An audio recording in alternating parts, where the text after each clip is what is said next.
Cześć moi drodzy widzowie, zapraszam na kolejny ranking z Total War Warhammer 3. 96 frakcji, ranking bardzo duży. Przygotowania do niego trwały 4 miesiące, bo każdą tą frakcję ograłem na 20 tur na poziomie legendarnym, na ustawieniach bitew bardzo trudne, nawet czasem było z modyfikatorem na plus, więc te przetestowanie jak dla mnie było dosyć rzetelne, nie chciałem tego wszystkiego robić tak byle jak. Niektórymi nawet frakcjami ogrywałem więcej niż 20 tur na poziomie legendarnym, więc gdzieś tam mogę się więcej też wypowiedzieć i oczywiście się wypowiem. Jak będziemy oceniać ten ranking? No będziemy oceniać ten ranking na tej też zasadzie, że mamy najlepszą, dobrą, średnią, złą, najgorszą, jeśli chodzi o frakcję. Jak będziemy oceniać? Będziemy patrzeć na efekty frakcji i jak mi się grało tą frakcją, jak było prosto czy tam trudno daną frakcją, bo to też jest ważne. Delikatnie będziemy zwracać uwagę na lorda, ale do lordów ogólnie będzie też ogólny taki ranking o samych lordach. Będzie też ranking, wydaje mi się, że możemy zrobić taki odnośnie poziomu trudności daną frakcją, bo to też jest ważne. Bo sam początek jest moim zdaniem najważniejszy Total War Warhammer 3 w każdej kampanii. Gdy początek zmaścimy, są frakcje, które się szybko odbiją od tego, od dna, a są frakcje, które będą miały już albo przegraną pozycję, albo jeszcze będzie szansa ewentualnie się podratować, ale stracimy na tym wiele tur, więc to też będę zwracał na to uwagę, bo to moim zdaniem też jest ważne. To jest wtedy już odniesienie jakby do takiej ogólnikowej frakcji, nie wiem, Imperium, Wampiry i tak dalej, i tak dalej. Więc to będzie bardzo rzetelny ranking i oczywiście to jest też moje zdanie, moje doświadczenie, każdy może mieć inne i oczywiście super, gdybyście się wypowiadali odnośnie niektórych frakcji, jakieś wasze doświadczenia, bo to też może pomóc na przykład początkującym graczom, osobom zaawansowanym na przykład wypróbowanie różnych strategii, bo każdy gra inaczej, każdy gdzieś stara inaczej się zagrać, każdą bitwę, nie wiem, ekonomię, więc możliwości jest bardzo dużo. Więc będziemy oceniać po kolei. Będę sobie też zerkał przykładowo tutaj w efekty frakcji, bo szczerze powiedziawszy nie znam osoby, która by raczej wszystkie spamiętała. 96 efektów frakcji, no jest tego bardzo dużo. Też delikatnie sobie będę mógł przypomnieć lordów, bo też ich trochę obrabialiśmy. Więc pierwszym tutaj lordem, którego mamy, to jest Khazrak Jednooki, zbrojne stado jednookiego, czyli jednookie, znaczy zbrojne stado jednookiego. To jest pierwszy tutaj osobnik do rankingu. No, efekty frakcji, koszty grozy, minus 15% dla wszystkich ulepszeń oddziałów, to jest moim zdaniem bardzo dobry efekt. Szansa na uniknięcie zwierzęcych ścieżek plus 15, szansa na powodzenie zasadzki też spoko. Ja osobiście bardzo mile wspominam zwierzoludzi, wszystkich tutaj bohaterów, czyli lordów, więc od razu o tym gdzieś tam wspomnę. Jeśli chodzi tutaj o Khazraka, osobiście umieściłbym zwierzoludzi Khazraka zdecydowanie w opcji albo dobrej, albo nawet najlepszej.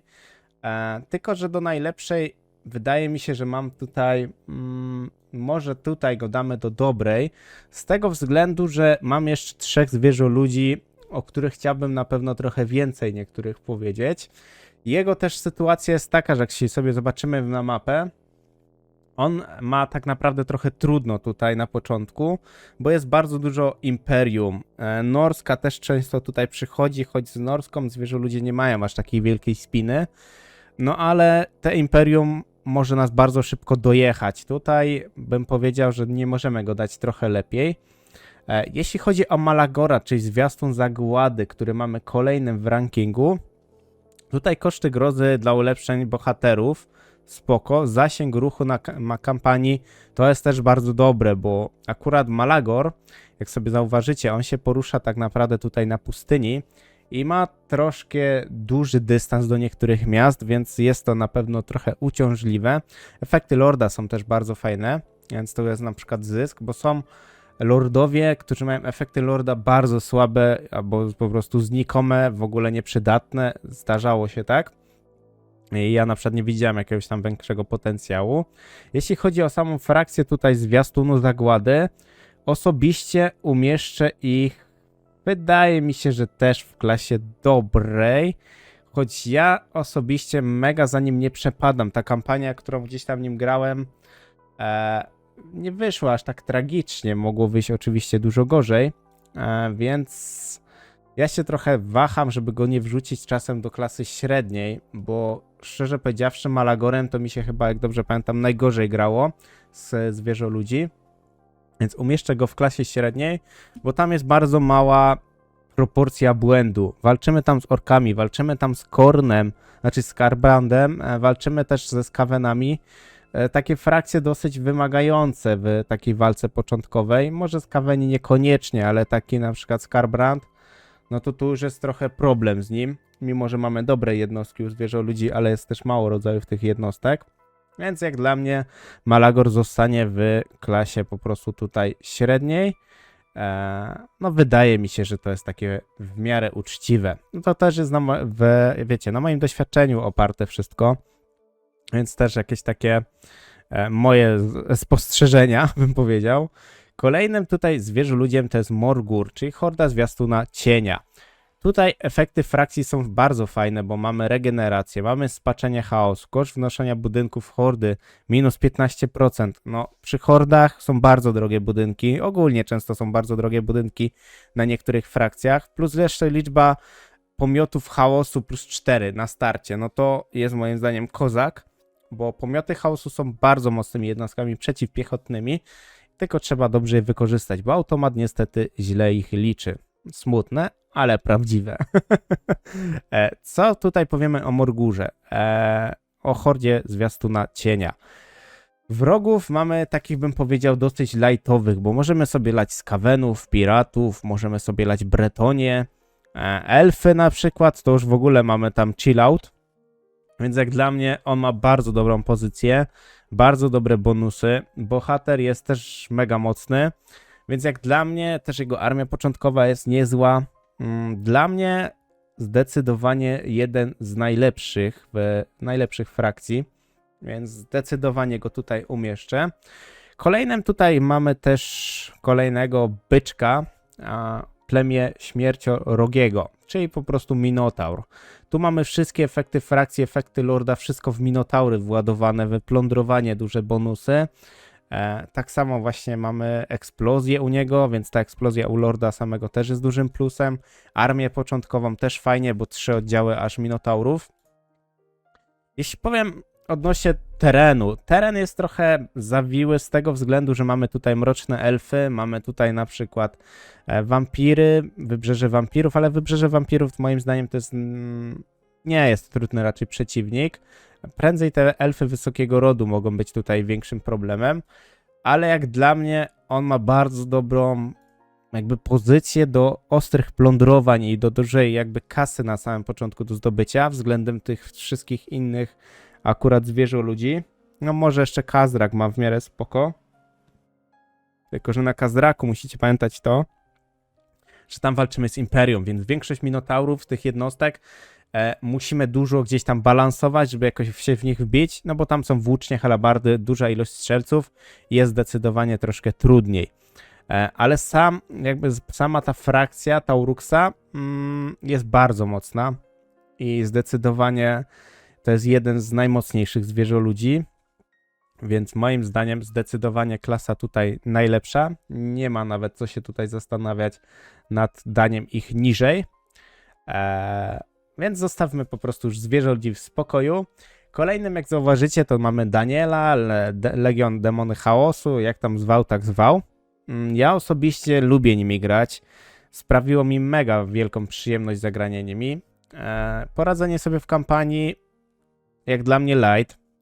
Mimo że tu jest taka, jakbym powiedział, zbieranka wszystkiego, to możemy modyfikować bardzo tego lorda, możemy mu zmieniać cały ekwipunek, hełmy, tarcze, zbroje, wszystko co się tam tylko da.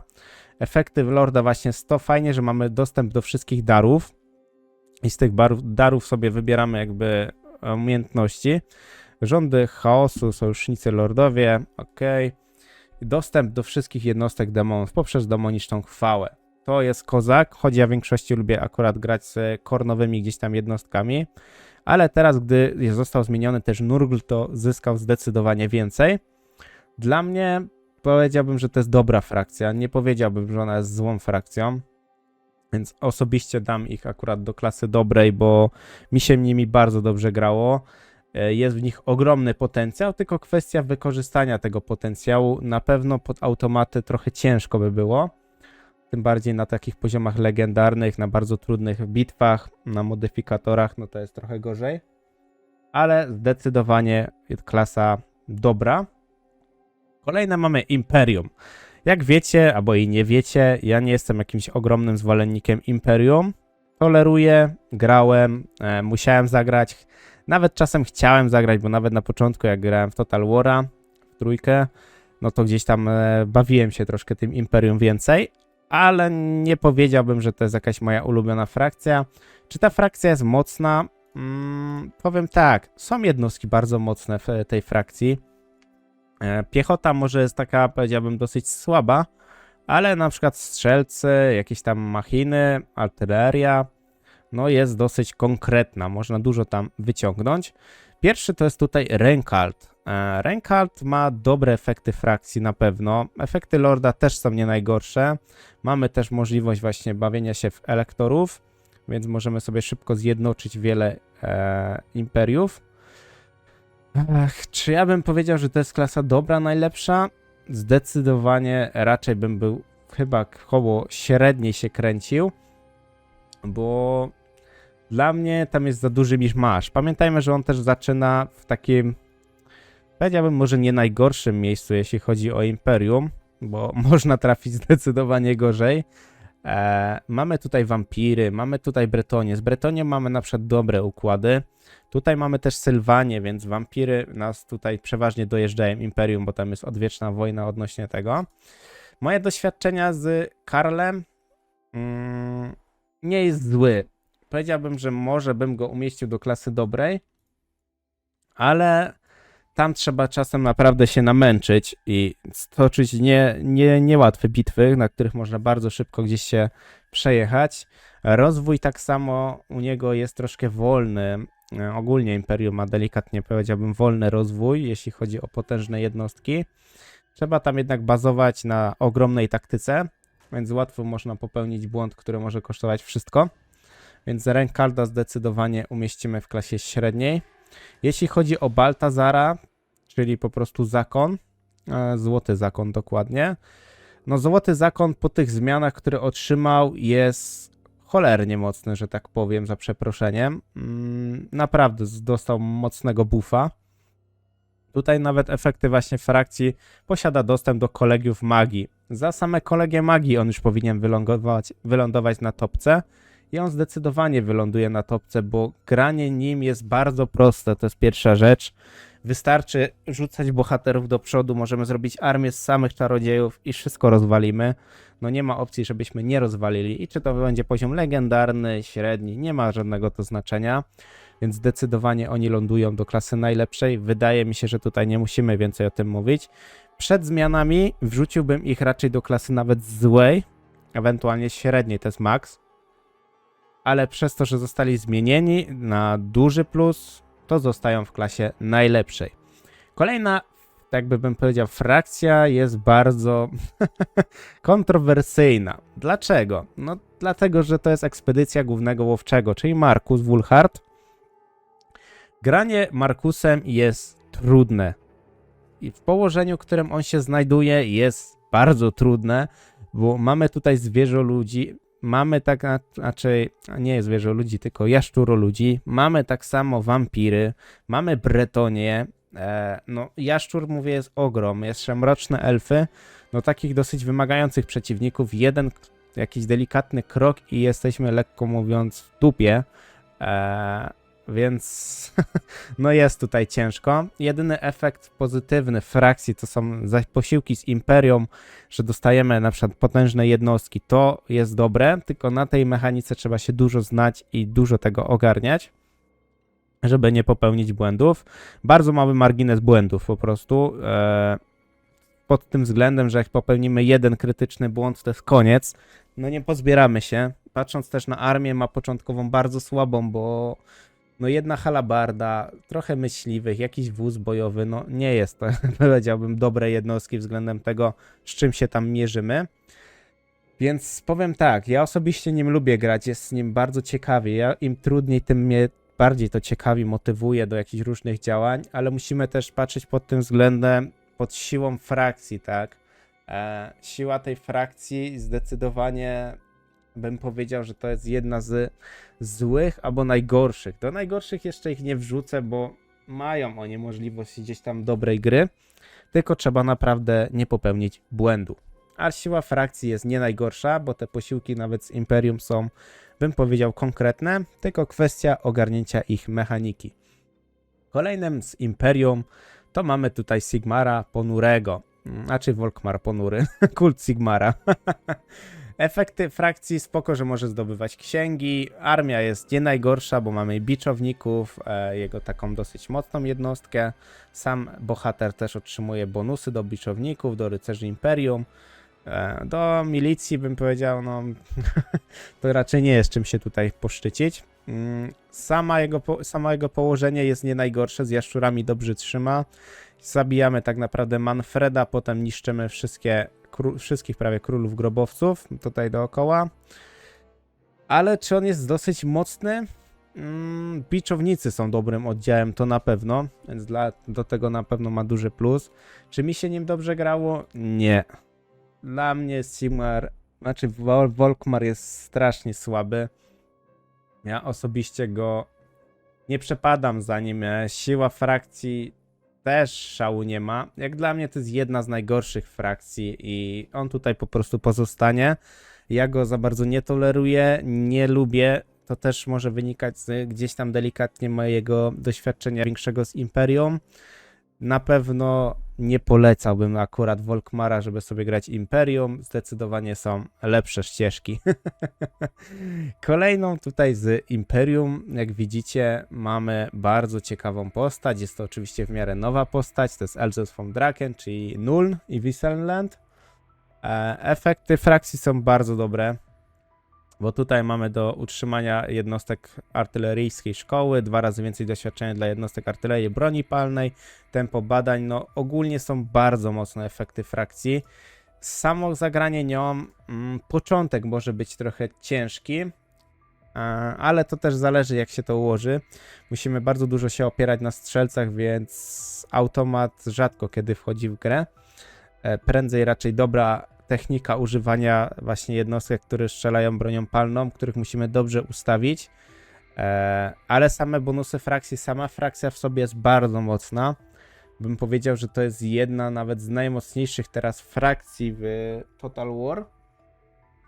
Więc zdecydowanie klasa najlepsza. Teraz przejdziemy, moi drodzy, do elfów wysokiego rodu. Pierwszym elfem wysokiego rodu, jak sobie tutaj zauważycie, jest Tyrion. No Tyrion, no efekty frakcji jest bardzo krucho niby, ale tutaj mamy właśnie dyplomację z elfami, czas budowy, czas trwania lokalnego werbunku skrócony, więc to też jest duży plus. On ma bardzo bezpieczną, bym powiedział, przystań, czyli zaczyna na bardzo bezpiecznym miejscu. Z kasą ma nie najgorzej, bym powiedział, że jeden z najlepszych chyba elfów wysokiego rodu, jeśli chodzi o ekonomię. Więc ja, szczerze powiedziawszy, umieściłbym go na może takiej dobrej. No wydaje mi się, że dobra. Czy do najlepszej? Jakoś tak szczerze powiedziawszy nie widzę aż tak bardzo tych elfów wysoko. Więc zdecydowanie zostawimy w klasie dobrej. Kolejny jest Stetslis. No tutaj dużo byśmy nie musieli raczej mówić. Stetslis dla mnie jest jakimś nieporozumieniem i mam nadzieję, że kiedykolwiek go zmienią. No bo efekty Lorda to jest jakieś po prostu nieporozumienie. No. Jeśli chodzi o efekty frakcji, to jeszcze tutaj coś mamy z jednej strony, ale to też nie jest szał. Więc dla mnie akurat Stetslis, jeśli chodzi o frakcję, nie dość, że położenie jest u niego strasznie kiepskie. Dla mnie to jest jedna z najgorszych frakcji i to też możecie zauważyć, bo powiem wam szczerze, wiele razy gdzieś tam o Stetslisu się wypowiadałem i nie jest to dla mnie mocna frakcja. Bardzo dużo traci przez teren, przez wrogów, których ma jeszcze dookoła. Efekty frakcji, efekty Lorda, nie ma nic szczególnego, co by mogło gdzieś tam delikatnie podratować tą sytuację, więc wygląda to trochę kiepsko. No ale cóż zrobić, no to co mamy, to mamy, no po prostu. Kolejnym tutaj elfem, bardziej elfką, jak sobie zauważycie, mamy Alarelię z świetlistą, czyli Avelorn. Jeśli chodzi o szczegóły, No tutaj mamy duże premie, jeśli kontrolują elfy całe po prostu rogalika, to wtedy mamy bardzo duży bonus. Inwokacje, wzmocnione inwokacje, no tu mamy jakby nie patrzeć duże bonusy. Efekty Lorda są też oczywiście dla bardzo dobrej jednostki strzeleckiej Siostry Avelornu mamy bonus, więc to jest też jakby powiedziałbym na plus. Jeśli chodzi o samą kampanię, wrogów mamy bardzo wymagających, bo są to jednak mroczne elfy. Tutaj też musimy pokonać 2 armie od razu elfów, więc też jest dosyć ciekawie. Slaanesh sam sobie jest bardzo łatwy do pokonania, więc to też nie stanowi jakiegoś większego wyzwania. Jeśli chodzi o siłę frakcji, no ja osobiście bym się tutaj bardzo zastanawiał odnośnie właśnie Avelorna. Z tego względu, że mi się akurat średnio nimi grało i nie byłem raczej za specjalnie zadowolony z grania Avelornem. Było to trochę dla mnie męczarnią, jak kiedyś grałem dłużej nimi, więc zdecydowanie do złej wrzucę, bo to nie jest po prostu mój klimat, nie czuję tego potencjału. Kwestia może po prostu, nie wiem, zagrania dużo więcej elfami wysokiego rodu, ale powiem wam, że grałem każdym tym elfem wysokiego rodu i to są dwójka taka dosyć, bym powiedział, kiepskawa. Na pewno zdecydowanie nie mój klimat. Kolejnym tutaj elfem mamy właśnie Nagarent, Aelith Anar.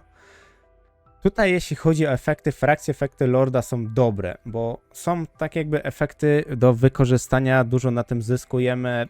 Położenie na mapie, tu jest trochę mieszane uczucia, bo to się wszystko zależy jak potoczy. Pocylostra z dołu, mroczne elfy z góry, z prawej i z lewej. Zwierzę ludzie to raczej nie ma co się Tauroxem tutaj gdzieś tam obawiać. Sam jakby efekt frakcji i sama armia, samo położenie jest na duży plus, zdecydowanie na plus. Pamiętajmy, że jeszcze tutaj Be'lakor jest możliwość, że z wysepki przypłynie, ale Be'lakor akurat możemy na nim dużo zarabiać. Ja bym powiedział, jeśli chodzi o siłę frakcji, przyjemność grania, jakąś tam ekonomię, to da się tu fajnie ugrać. Tylko jest kwestia tego, żebyśmy musieli pokombinować trochę. Trzeba by faktycznie trochę pokombinować. Czy ja bym go umieścił tutaj do dobrej? Mam takie mieszane uczucia między dobrą a średnią, bo jednak te położenie jest trochę krytyczne. Jeśli wypowiedzą nam dwie czy frakcje wojny naraz, to jest trochę ciężko, żeby to ogarnąć. Jednak możemy dostać od wody, od lądu z każdej strony. Więc tutaj chyba zdecyduję się jednak na klasę średnią, bo można bardzo łatwo to przegrać i to też ma moim zdaniem bardzo duże znaczenie. Kolejny tutaj mamy właśnie Eltariona ponurego. Sami są wszyscy tutaj ponury, jak nie Volkmar, no tak Eltarion. Tutaj powiem wam tak, mamy 2 dobre ścieżki grania tą frakcją, bo możemy właśnie tutaj walczyć i podbijać pustynię, albo możemy się wrócić do siebie i po prostu tam podbijać. Jeśli wracamy do siebie, mamy bardzo prostą drogę do pokonania. Mamy bardzo mało przeciwników, jakichś takich bardzo agresywnych, więc kampania przebiega zdecydowanie przyjemnie. Efekty frakcji, efekty Lorda też na plus, armia na plus, więc bym powiedział, że to raczej klasa dobra. Nawet bym powiedział, nie no dobra klasa, zdecydowanie. Mogłem w tym rankingu, powiem wam szczerze, jeszcze jedną dorzucić jakby tabelę do takich top. I to też mogłoby być ciekawe, ale zostawimy po prostu tak i zobaczymy też, co powiecie o temacie niektórych tych frakcji. Mam nadzieję, że tych komentarzy będzie sporo, lajków będzie jeszcze więcej. O lajkach dawno nie mówiłem, bo chciałem sprawdzić, jak to na was działa. I troszkę się zawiodłem, ale to akurat tylko moje takie, wiecie, zdanie. Kolejnym elfem to tutaj mamy Imryka. Imryk, Rycerze Kaledoru, bardzo dobre efekty frakcji, bardzo fajny sam bohater, kozak mega. Położenie wydaje się krytyczne, ale jak dla mnie nie jest takie krytyczne, bo tutaj przez chwilę chronią nas krasnoludy. No ja akurat miałem Imrykiem taką sytuację, że nas ogry zaczęły ostro tutaj chciały dojechać, ale my jednak ich tam dojechaliśmy i było dosyć przyjemnie. Zdecydowanie topowy elf w Total War Warhammer 3 z wysokiego rodu. Zdecydowanie go wrzucę do najlepszej. Jeśli chodzi o początkowy etap gry, da się fajnie ugrać. Im dalej, tym jeszcze łatwiej, tym mocniejszy zdecydowanie Imryk. Dla mnie to jest akurat elf wysokiego rodu najsilniejszy ze wszystkich. Sądzę, że pewnie wiele osób się też ze mną gdzieś tam zgodzi. Dużo też osób wiem, że lubią właśnie Eltariona, lubicie też tam Tyriona, bo też tam jest ogromny potencjał akurat w tych lordach. I tak samo w danej frakcji, bo efekty frakcji też są nie najgorsze. Przejdźmy sobie w takim razie teraz do jaszczurek. Jaszczurki tu będzie trochę krytycznie. Nie będę aż tak bardzo starał się obrażać jaszczurek, bo lubię akurat grać jednostkami jaszczurek, ale czy chodzi o granie lordami? Tutaj was zaskoczę. Pierwszym lordem Mazamundi Hexhold, czyli tu jest bardzo duży minus za teren. No jest ten teren po prostu straszny. Musimy dobiegać 2 tury, czasem 3 do jednego miasta. No jest to po prostu żałosne. Początek, automat całkowicie odpada na tym poziomie trudności. Wszystko trzeba walczyć. Mamy też wymagających bardzo przeciwników, bo tutaj jest Kataj, jakby nie patrzeć, który jest bardzo mocny. Mamy też norską z dosyć ciekawą armią na początek, którą da się łatwo ugrać, no ale jest to też wyzwanie. Jeśli chodzi akurat o Mazamundiego, siłę frakcji, powiedziałbym, że on jest bardzo mocnym czarodziejem, bo on naprawdę jest mocnym czarodziejem. Koszty, efekty frakcji bym powiedział, że tu szału nie ma. To bym powiedział, że raczej nie jest dużym szałem. Na pewno efekty lorda już zdecydowanie lepiej na pewno to działa. Gdzie ja bym go umieścił w rankingu? Powiem wam szczerze, że akurat w jaszczurach Mazamundi to dla mnie jest jakieś troszkę, bym powiedział, nieporozumienie. Ja osobiście dam akurat Mazamundiego do klasy średniej. Na pewno jeden z rankingu spada o 1 miejsce za teren już zdecydowanie. Efekty frakcji są takie sobie. Przyjemność grania, no siła frakcji nie jest on naprawdę słaby, ale bym powiedział, że nie jest przepotężny. Bardzo jest to mozolna jakby dla mnie kampania u niego. Możemy wybrać na przykład na mroczne elfy do góry tylko że tam jest teren oczywiście nie dla nas, więc też jest to problem. Dla mnie zdecydowanie średnie między średnim a złym, ale akurat nie mam tutaj jakby takiego przelicznika, więc zostawmy po prostu w klasie średniej. Ja wiem, że dużo osób pewnie by oddało do najlepszej, ale ja zdecydowanie nie. To po prostu nie moja bajka, teren mnie zdenerwował i to strasznie, bo jest to, powiem wam, uciążliwe. Niszczy trochę przyjemności z gry, więc no tak to wygląda. Kolejny to jest Krogar, ostatni obrońcy. Ostatni obrońcy, tu jest też trochę problem teren. Teren jest faktycznie tutaj problemem, też musimy dużo się nabiegać. Tym bardziej, że tu mamy skawenów, którzy sobie gdzieś tam skakają tunelami i trochę wkurzają. Mamy też krasnoludy, które również mogą nam przeskoczyć i musimy też walić kołyczka za przeproszeniem. Jeśli chodzi o efekty frakcji, o efekty lorda, to jest bardzo duży plus. No tutaj nie mogę się do tego zdecydowanie doczepić, więc zdecydowanie jeśli chodzi akurat tutaj o Kroga, to damy go po prostu do dobrej, bo sama frakcja w sobie jest mocna, bardzo mocna. Położenie jest pół na pół bym powiedział, ale na pewno zdecydowanie nie jest to bardzo słabe, więc jak dla mnie super duży plus, więc zostawimy po prostu w klasie dobrej. Kolejnym to mamy tutaj kult Soteka. No kult Soteka ma dobre w miarę bonusy, bo mamy właśnie koszty obrzędu minus 75, ofiary schwytanej. Tu chodzi o tą mechanikę schwytania ofiar.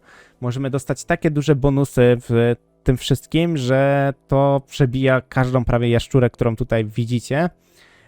Samo gdzieś tam granie z Sotekiem jest bardzo przyjemne, bo zaczyna on jednak w przyjemnym miejscu, gdzie mamy dookoła jaszczury, bo na dole są jaszczury, tu są jaszczury, musimy pokonać skawenów, więc to też nie jest jakaś wymagająca, bym powiedział, armia na samym początku. Nawet mamy w efektach lorda jeszcze plusy do skawenów. Same zwierzoludzie mają, jaszczuroludzie mają dużo gdzieś tam bonusów walki właśnie ze skawenami, bo to taki bardzo naturalny wróg. Więc jeśli chodzi o kult Soteka, zdecydowanie powiem wam, że to jest topówka. Bardzo to jest mocna frakcja. Ma ogromny potencjał i bardzo przyjemnie się nimi gra, więc jest naprawdę sporo plusów. Teren do poruszania się jest nie najgorszy, nie jest jakiś topowy, ale jest bardzo przyjemny. Da się dużo ugrać szybko, więc zdecydowanie duży plus. Kolejny to jest Stalague. Powiem wam szczerze, że tu miałem dużo jakichś takich... Na początku byłem nastawiony, że oni są strasznie słabi.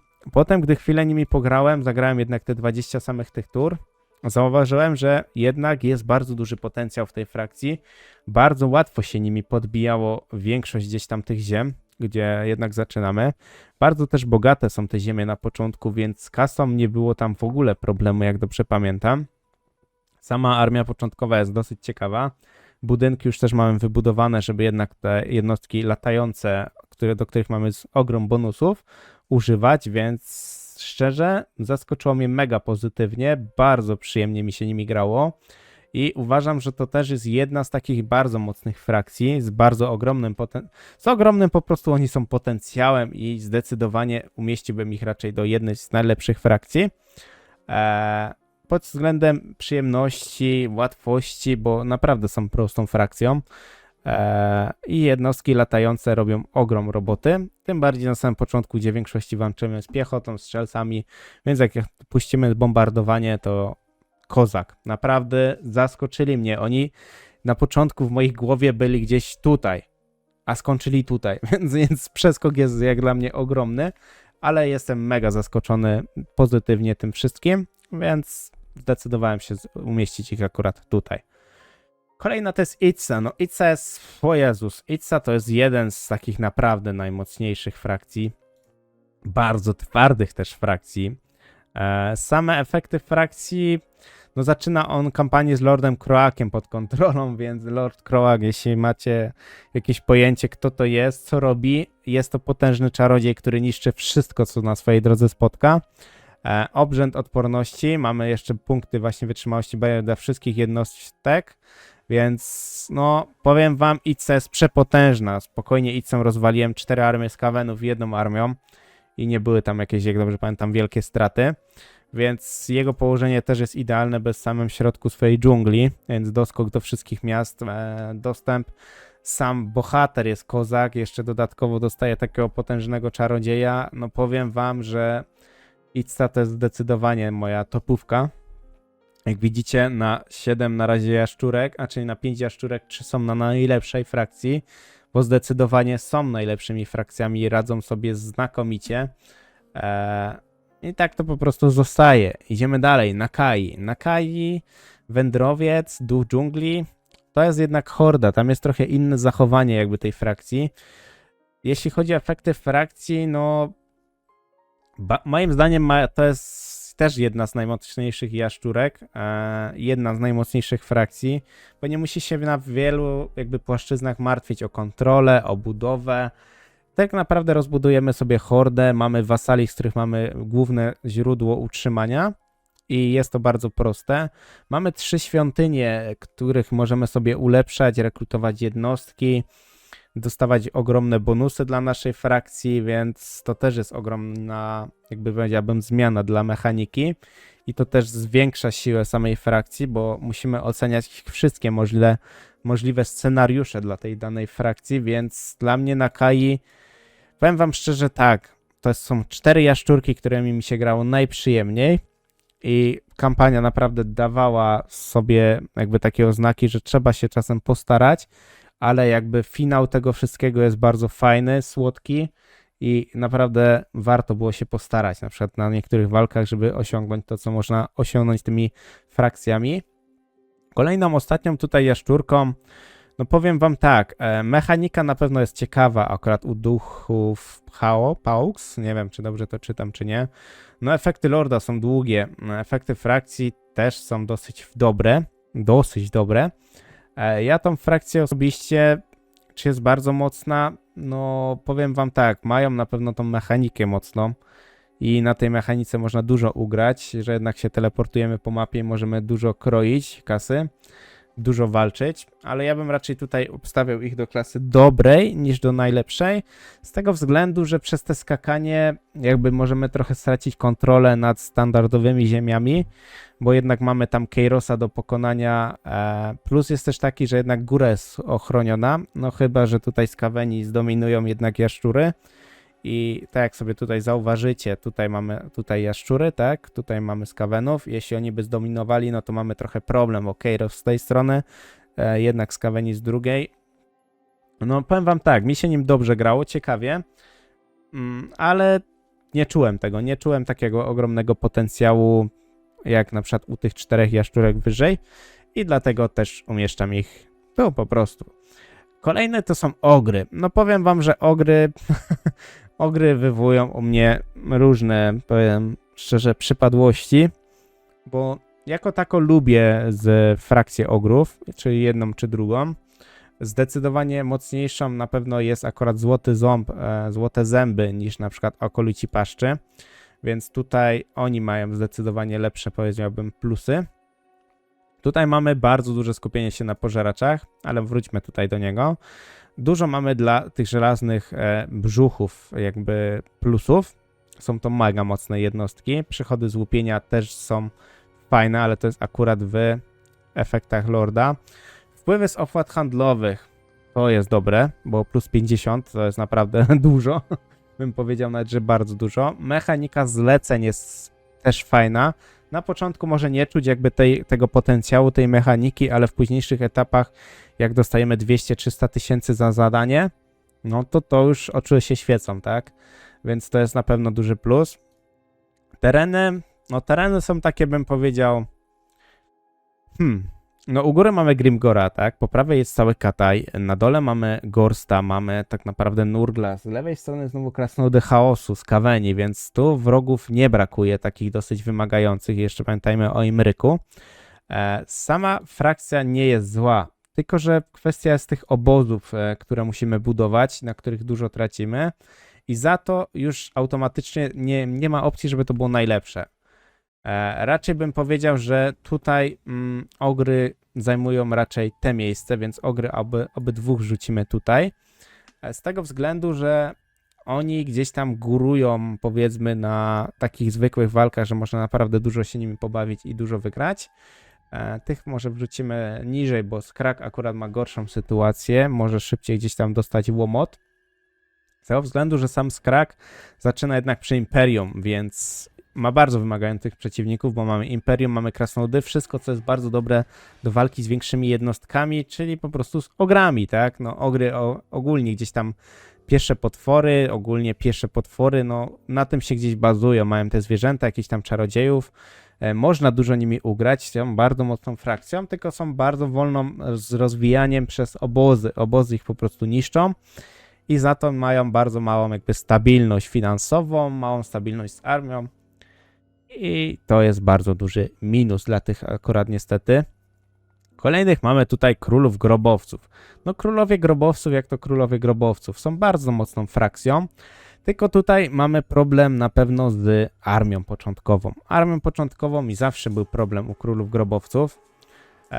Z tego względu, że jednostki mają mało dyscypliny, mało pancerza. One oczywiście jak bohater ginie się rozpadają. Jak mają bardzo mało życia, również mają jakby nie patrzeć rozpad. No bo mają tak naprawdę jak to szkielety, tak? Mumie, tu jest bardzo dużo gdzieś tam problemów. Pierwszy rzut tutaj mamy na Khemri, czyli na Setrę Nieśmiertelnego. Ja osobiście uważam, że Setra jest chyba, powiedziałbym, Setra i może Arkan mają najbardziej wygodną sytuację, żeby gdzieś tam podbijać. I akurat Khemri, powiem wam szczerze, że jest bardzo mocne. Khemri jest naprawdę bardzo mocne, bardzo duża szansa rozwoju, bardzo dobre położenie i dzięki temu położeniu, gdzie oni są, mogą sobie łatwo popodbijać wszystkie gdzieś tam ziemię. Ja uwielbiam grać Khemri. Akurat Khemri grałem 2 razy, jak dobrze pamiętam, i no grało mi się mega przyjemnie. Było takie wyzwanie z niektórymi frakcjami na początku, ale nie było takich, powiedziałbym, większych problemów. No, królowie grobowców też mają ogromny plus za to, że jednak nie potrzebują jakby utrzymania jednostek, nie płacą za rekrutację jednostek, więc tutaj zdecydowanie topowo. A kolejnym królem grobowców to mamy wygnańcy Neheka. No wygnańcy Neheka mają duży problem na początku z tego względu, że jak sobie zauważycie, walczymy na terenach mrocznych elfów, więc mroczne elfy z góry, mroczne elfy z dołu. Mamy też Grombrindala u góry, Krasnoluda, ale akurat z nim mamy w miarę dobre jakby stosunki na samym początku. Więc musimy dosyć ostro walczyć z mrocznymi elfami, co przy królach grobowców może wydawać się dosyć ciężkie na starcie, bo powiem wam tak, no królowie grobowców mają bardzo mało pancerza, bardzo mało dyscypliny, więc bardzo łatwo jest ich skruszyć. A jakbyście sobie zobaczyli też moje 20 tur na poziomie legendarnym, było dosyć dużo ciekawych walk. Przeparliśmy bardzo do przodu, podbijaliśmy miasta. No z podbijaniem miast też był trochę problem, więc musieliśmy się trochę tutaj napocić przy tym wszystkim. Dało się tutaj wszystko gdzieś tam pozdobywać. Jedynie co był problem, jak na przykład Malekith zrobił całą armię widm i plus jeszcze garnizon, no tam się przeliczyłem i przegrałem tą bitwę, przyznaję się, przegrałem ją. Mimo że został mu tylko bohater, no to przegraliśmy tą walkę, bo niestety nasz bohater nie był taki, znaczy nasz lord nie był taki mocny jak jego. Więc akurat jeśli chodzi o Nehekę, ja raczej bym tutaj dał między złą a średnią, bo mają oni bardzo trudny ten start. Bardzo łatwo można się nimi przejechać, więc jako siła frakcji zdecydowanie oni gdzieś tam spadają. Dostają niestety po tyłku, więc zostawimy akurat Nehekę tutaj po prostu. No niestety teren bardzo tutaj ich ciśnie. No i tych wrogów, których mają, no to automatycznie obniża siłę frakcji, bo mają bardzo ciężko się tam gdzieś przebić. Można bardzo szybko popełnić błąd, po którym bardzo długo można się zbierać, więc zdecydowanie, no niestety umieścimy ich tutaj. Kolejnych tutaj mamy szlachtę Lebarasu. Jeśli chodzi o jakieś tam efekty frakcji, tu nie ma najgorzej, bo mamy dobre efekty frakcji. Armia początkowa jest daremna, straszny szajs bym powiedział, więc tu jest zdecydowanie minus na to. Miejsce, w którym zaczynamy, można to uznać tak pół na pół bym to powiedział. Szału nie ma, ale aż tak źle też nie ma, więc na pewno jeśli chodzi o lokalizację nie tracimy aż tak dużo. Sama frakcja w sobie jak dla mnie, no niestety słaba. Są oni niestety gdzieś tam słabi. Raczej bym powiedział, że to jest poziom Neheki, czyli zostajemy w klasie złej. Jeśli chodzi o królów tych grobowców, no zdecydowanie nie dam ich wyżej, no bo mają trochę słabą sytuację. Ja osobiście gdzieś tam nie grało mi się nimi aż tak wygodnie, tak przyjemnie, jak innymi królami grobowców, których też również ogrywałem. I nie widziałem takiego ogromnego potencjału. Początkowa armia strasznie tutaj niszczyła też tą rozgrywkę. No i mamy mocnych wrogów, bo mamy też krasnoludy, mamy Maszad Morsa, czyli Skavenów, mamy na dole jeszcze jaszczuroludzi. No jest to niestety jak dla mnie trochę kiepska sytuacja. Kolejny tu jest Arkan Czarny. Arkan Czarny akurat, wyznawcy Nagasza, bardzo mocna frakcja. Dodatkowo mają, daję ich od razu do topki, bo mają dodatkowo jeden limit armii dodatkowo gratis, więc mogą mieć dwie armie na samym początku, co jest przy Królach Grobowców ogromnym plusem. Jeszcze jak sobie zerkniemy tutaj w efekty frakcji, to jest plus taki, że mamy możliwość werbowania na przykład przeklętych zjaw, cmentarnych guli, tak samo właśnie wielkich nietoperzy, czyli mamy zaciągnięte jednostki od wampirzych hrabiów. Więc to jest naprawdę duży plus. Plus stosunki dyplomatyczne mamy na plus, akurat na minus mamy z królami grobowców, ale jak sobie zauważycie i zobaczycie moją kampanię, no te królów grobowców to ja bez problemu tu podbijałem. Dla mnie on plus tutaj Khemri to zdecydowanie taka topówka w królach grobowców i bardzo wygodnie się nimi gra, mają bardzo fajną sytuację, bo wygramy powiedzmy takie 2-3 bitwy strategiczne i start już jest super. Więc dalszy rozwój jest po prostu czystą przyjemnością i samo granie w późniejszym etapie to jest czysta przyjemność. Arkanem akurat grałem bardzo dużo, bardzo długo i doświadczyłem bardzo fajnych sytuacji. Jedynie co to z Zinczem miałem trochę problemów, ale tak to w sumie lajcik. Przechodzimy do wampirów, wampirzy hrabowie. Jeśli chodzi o wampiry, no pierwszy jest akurat narada w Drakenhof, czyli Manfred.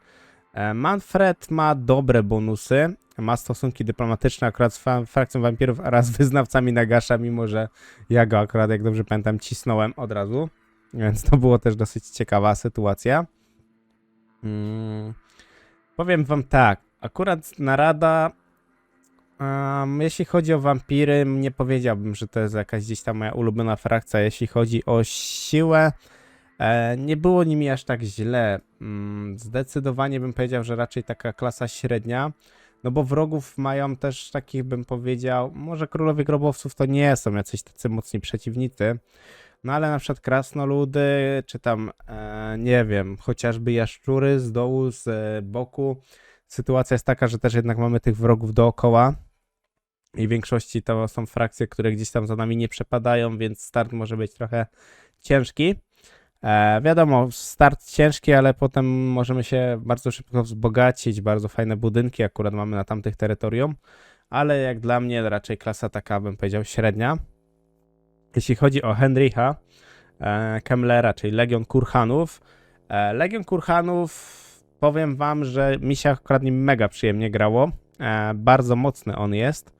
Z tego względu, że to jest też czarodziej i taki bym powiedział, że mocny czarodziej. Wrogów ma mega wymagających, bo jednak jest Bretonia, jest jednak tutaj Imperium, krasnoludy.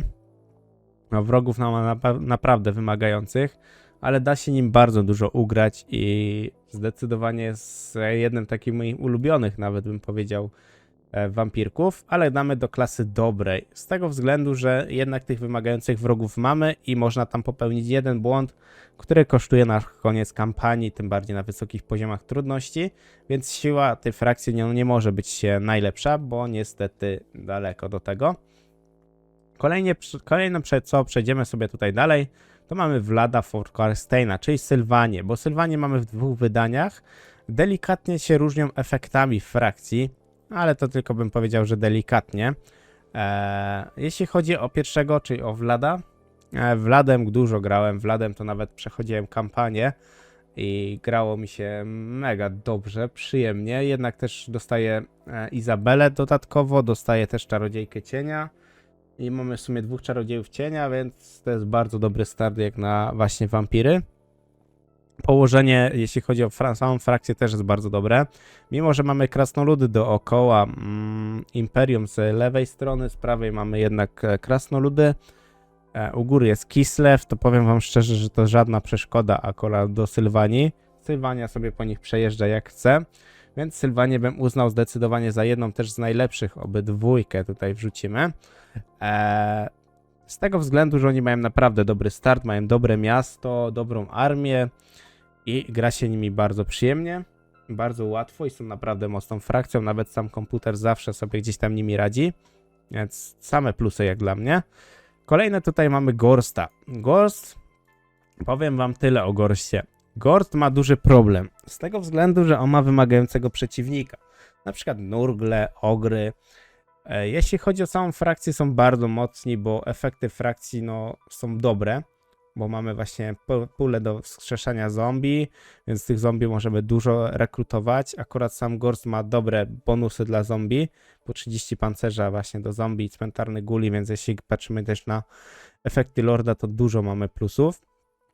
Pomniejsze wskrzeszanie, tempo uzupełniania strat, mimo że one się już bardzo szybko regenerują, to jeszcze szybciej się będą regenerować, umożliwia wykonywanie zatrutych ataków naszym jednostkom, więc to też jest duży plus. Jest on też w takim, powiedziałbym, delikatnym ukryciu, bo mamy tak naprawdę Ogry i Gorst, znaczy i Nurgle, i to są gdzieś tam przeciwnicy.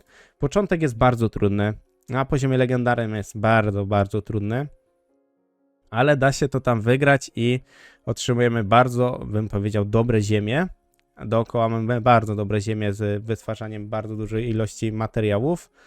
Ale jeśli chodzi o siłę frakcji, no powiem wam szczerze, że ja osobiście raczej bym dał do dobrej niż do najlepszej, bo naprawdę trzeba się trochę napocić, żeby tam dobrze ugrać wszystko, a nie o to też chodzi. Czasem fajnie, jak jest trochę wygodniej, że mamy trochę ułatwioną sytuację i ten początek też jest w miarę przyjemny, no tu możemy się delikatnie, bym powiedział, przejechać, a też chciałbym zwrócić uwagę na to, że jednak musimy patrzeć też na taką, jakbym powiedział, najlepszą siłę, więc no zdecydowanie Gorst, no troszkę brakuje, troszkę tam brakuje.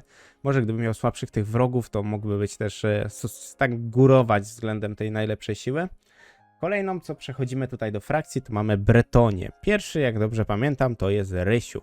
Rysiu Lwie Serce, najmocniejszy akurat z Bretonii, to wam od razu zdradzę.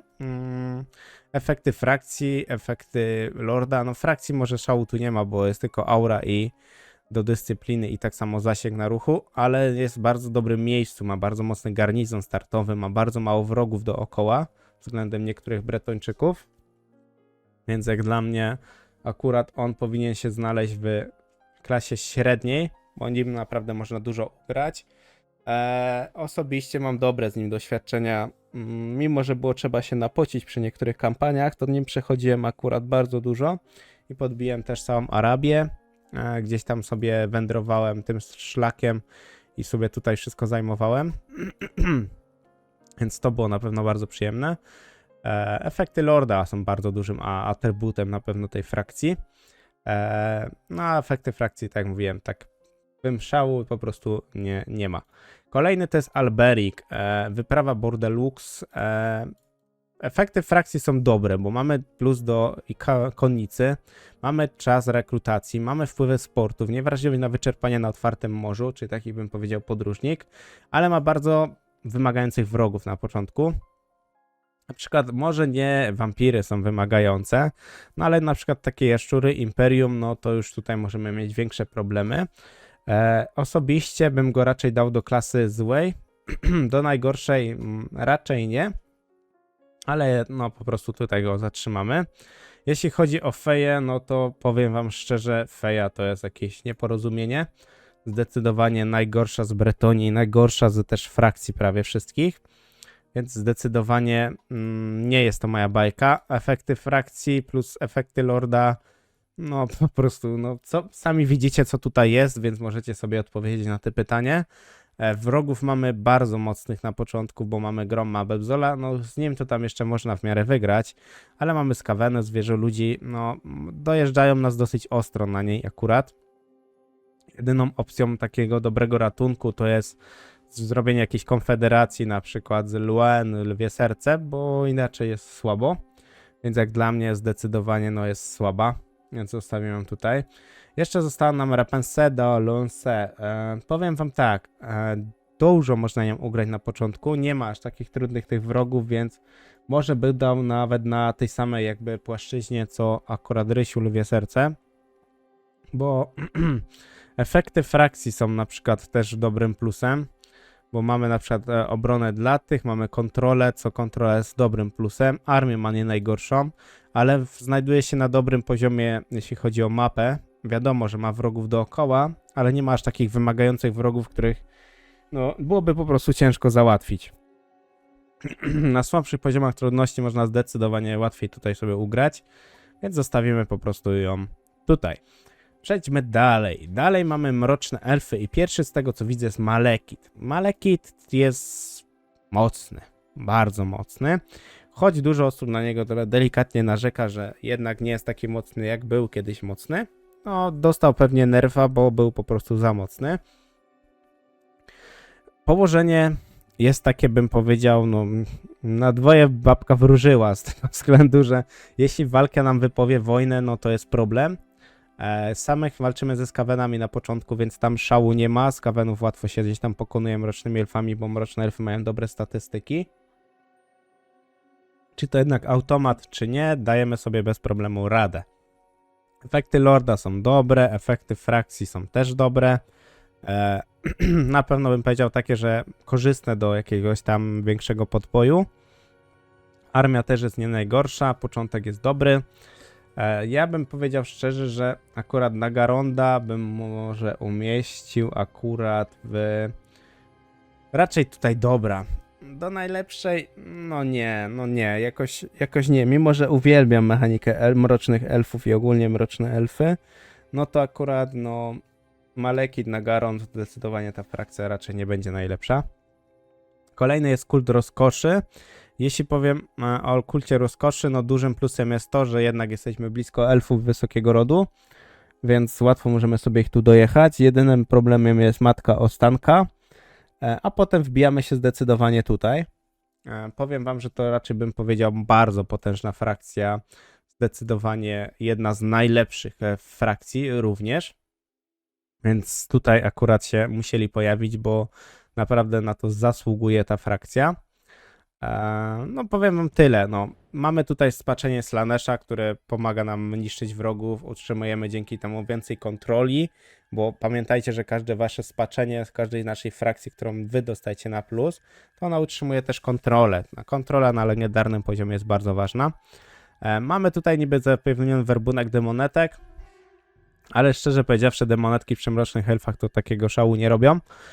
bo mamy jednak inne jednostki, które też są mega potężne i ich po prostu nie potrzebujemy. Kolejna to jest tutaj starucha Harganet. Powiem wam, że Harganet mi się bardzo dobrze grało. No bardzo przyjemnie mi się grało. Czy bym ich uznał do jednych z najlepszych?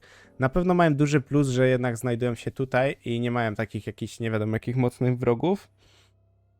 Bo mamy otoczone, jesteśmy w sumie chaosem, mrocznymi elfami. Na dole elfy wysokiego rodu. Z walką też łatwo gdzieś mi tam wyszło. Sama mechanika oczywiście od niej też jest bardzo fajna i ciekawa. Bo jakby nie patrzeć, mamy właśnie dodatkowe ofiary do Drakiry, wzmacnia wiedźmy i te inne rzeczy, ale też tworzymy armię dodatkową u niej, więc efekty frakcji są też dobre.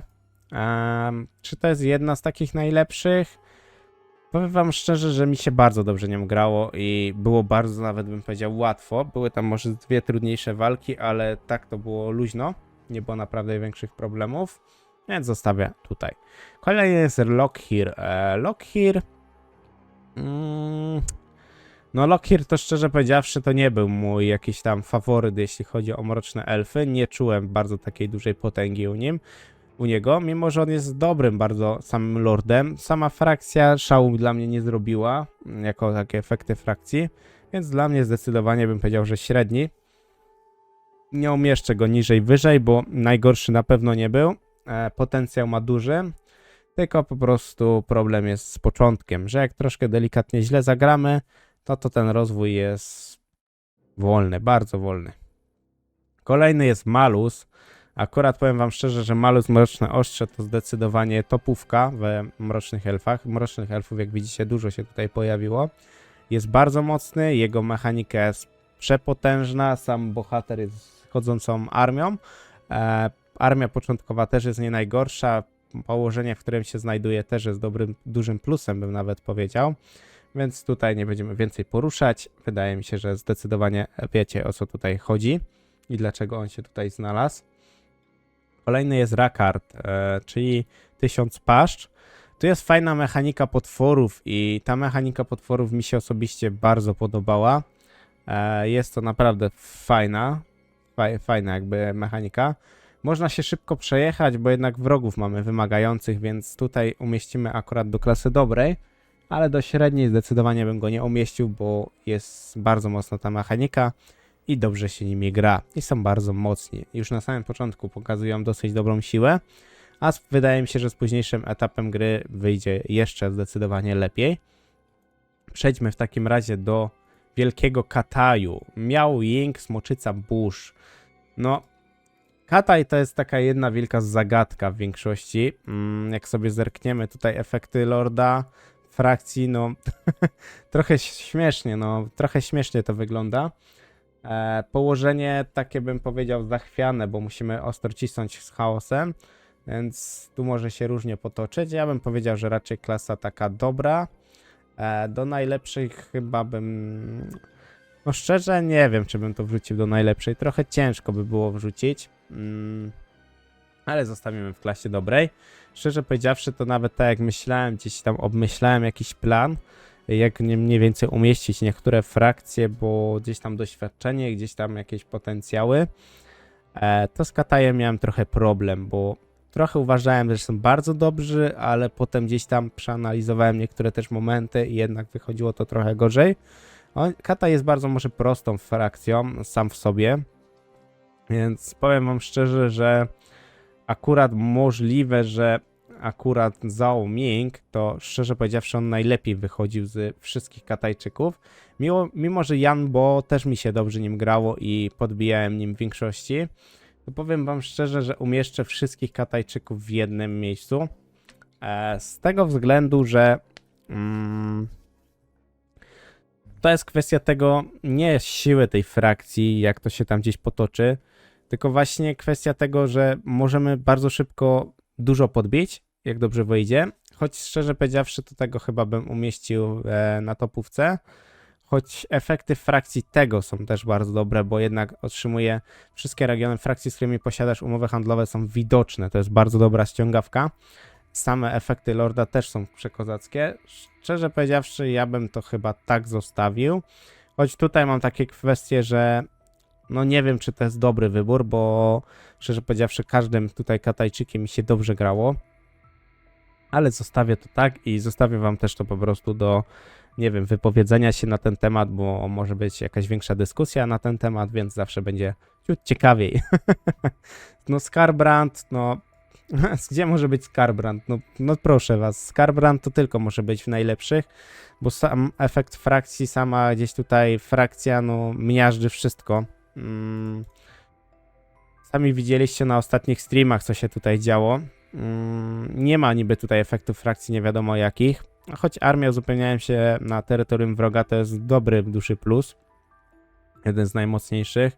Zasięg po niszczeniu osad to też jest plus, więc zdecydowanie zostawimy raczej tutaj. Nie będziemy się nawet nad tym zastanawiać.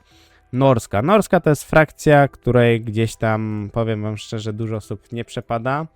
Uważają za słabą. Nie jest wcale słaba frakcja, czy to na przykład Wulfrik, czy to Trog.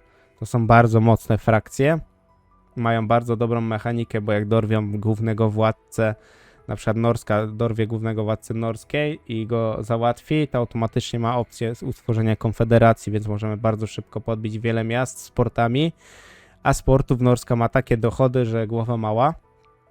Wiadomo, w jednostkach nie ma tam jakichś ogromnych szałów, no ale sam fakt, że są bardzo mocną frakcją, początek mają troszkę utrudniony, ale jak się rozhulają, to ciężko ich zatrzymać. Ja osobiście bym powiedział, że Norska jest dobrą frakcją.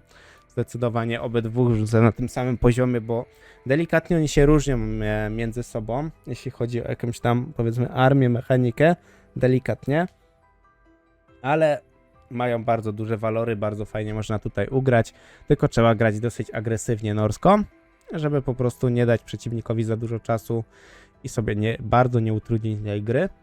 Przejdźmy w takim razie do skawenów, bo powiem wam szczerze, że skaweni będą ciekawym rankingiem, bo przy skawenach miałem różne sytuacje.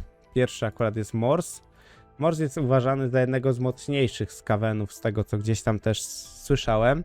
No na pewno efekty na przykład Lorda są bardzo dobre, bo daje to naprawdę dużo. Same efekty frakcji też są bardzo potężne. Szczerze powiedziawszy, ja bym Morsa uznał, że to jest jeden z najmocniejszych akurat skawenów, więc wrzucimy go do najlepszej. Z tego względu, że też mi się nim przyjemnie grało. Jedynie co może za mocno zaszarżowałem na karach 8 szczytów i mogłem gdzieś się na tym troszkę delikatnie przejechać. Mapę mam dosyć ciekawą, bo w większości jest raczej słoniony. Nie ma tam jakiejś dużej ilości wrogów, których musi od razu gdzieś tam pokonać. Więc to jest jak dla mnie ogromny plus przy skawenach. Kolejny jest Pestilence. Akurat Pestilencem to ogrywałem bardzo dużo, bo robiłem nim kampanię co najmniej długą i nawet dominację, jak dobrze pamiętam. Nawet z elfami, pamiętam, leśnymi walczyłem, więc było tam bardzo ciekawie. Skaweni są bardzo mocni.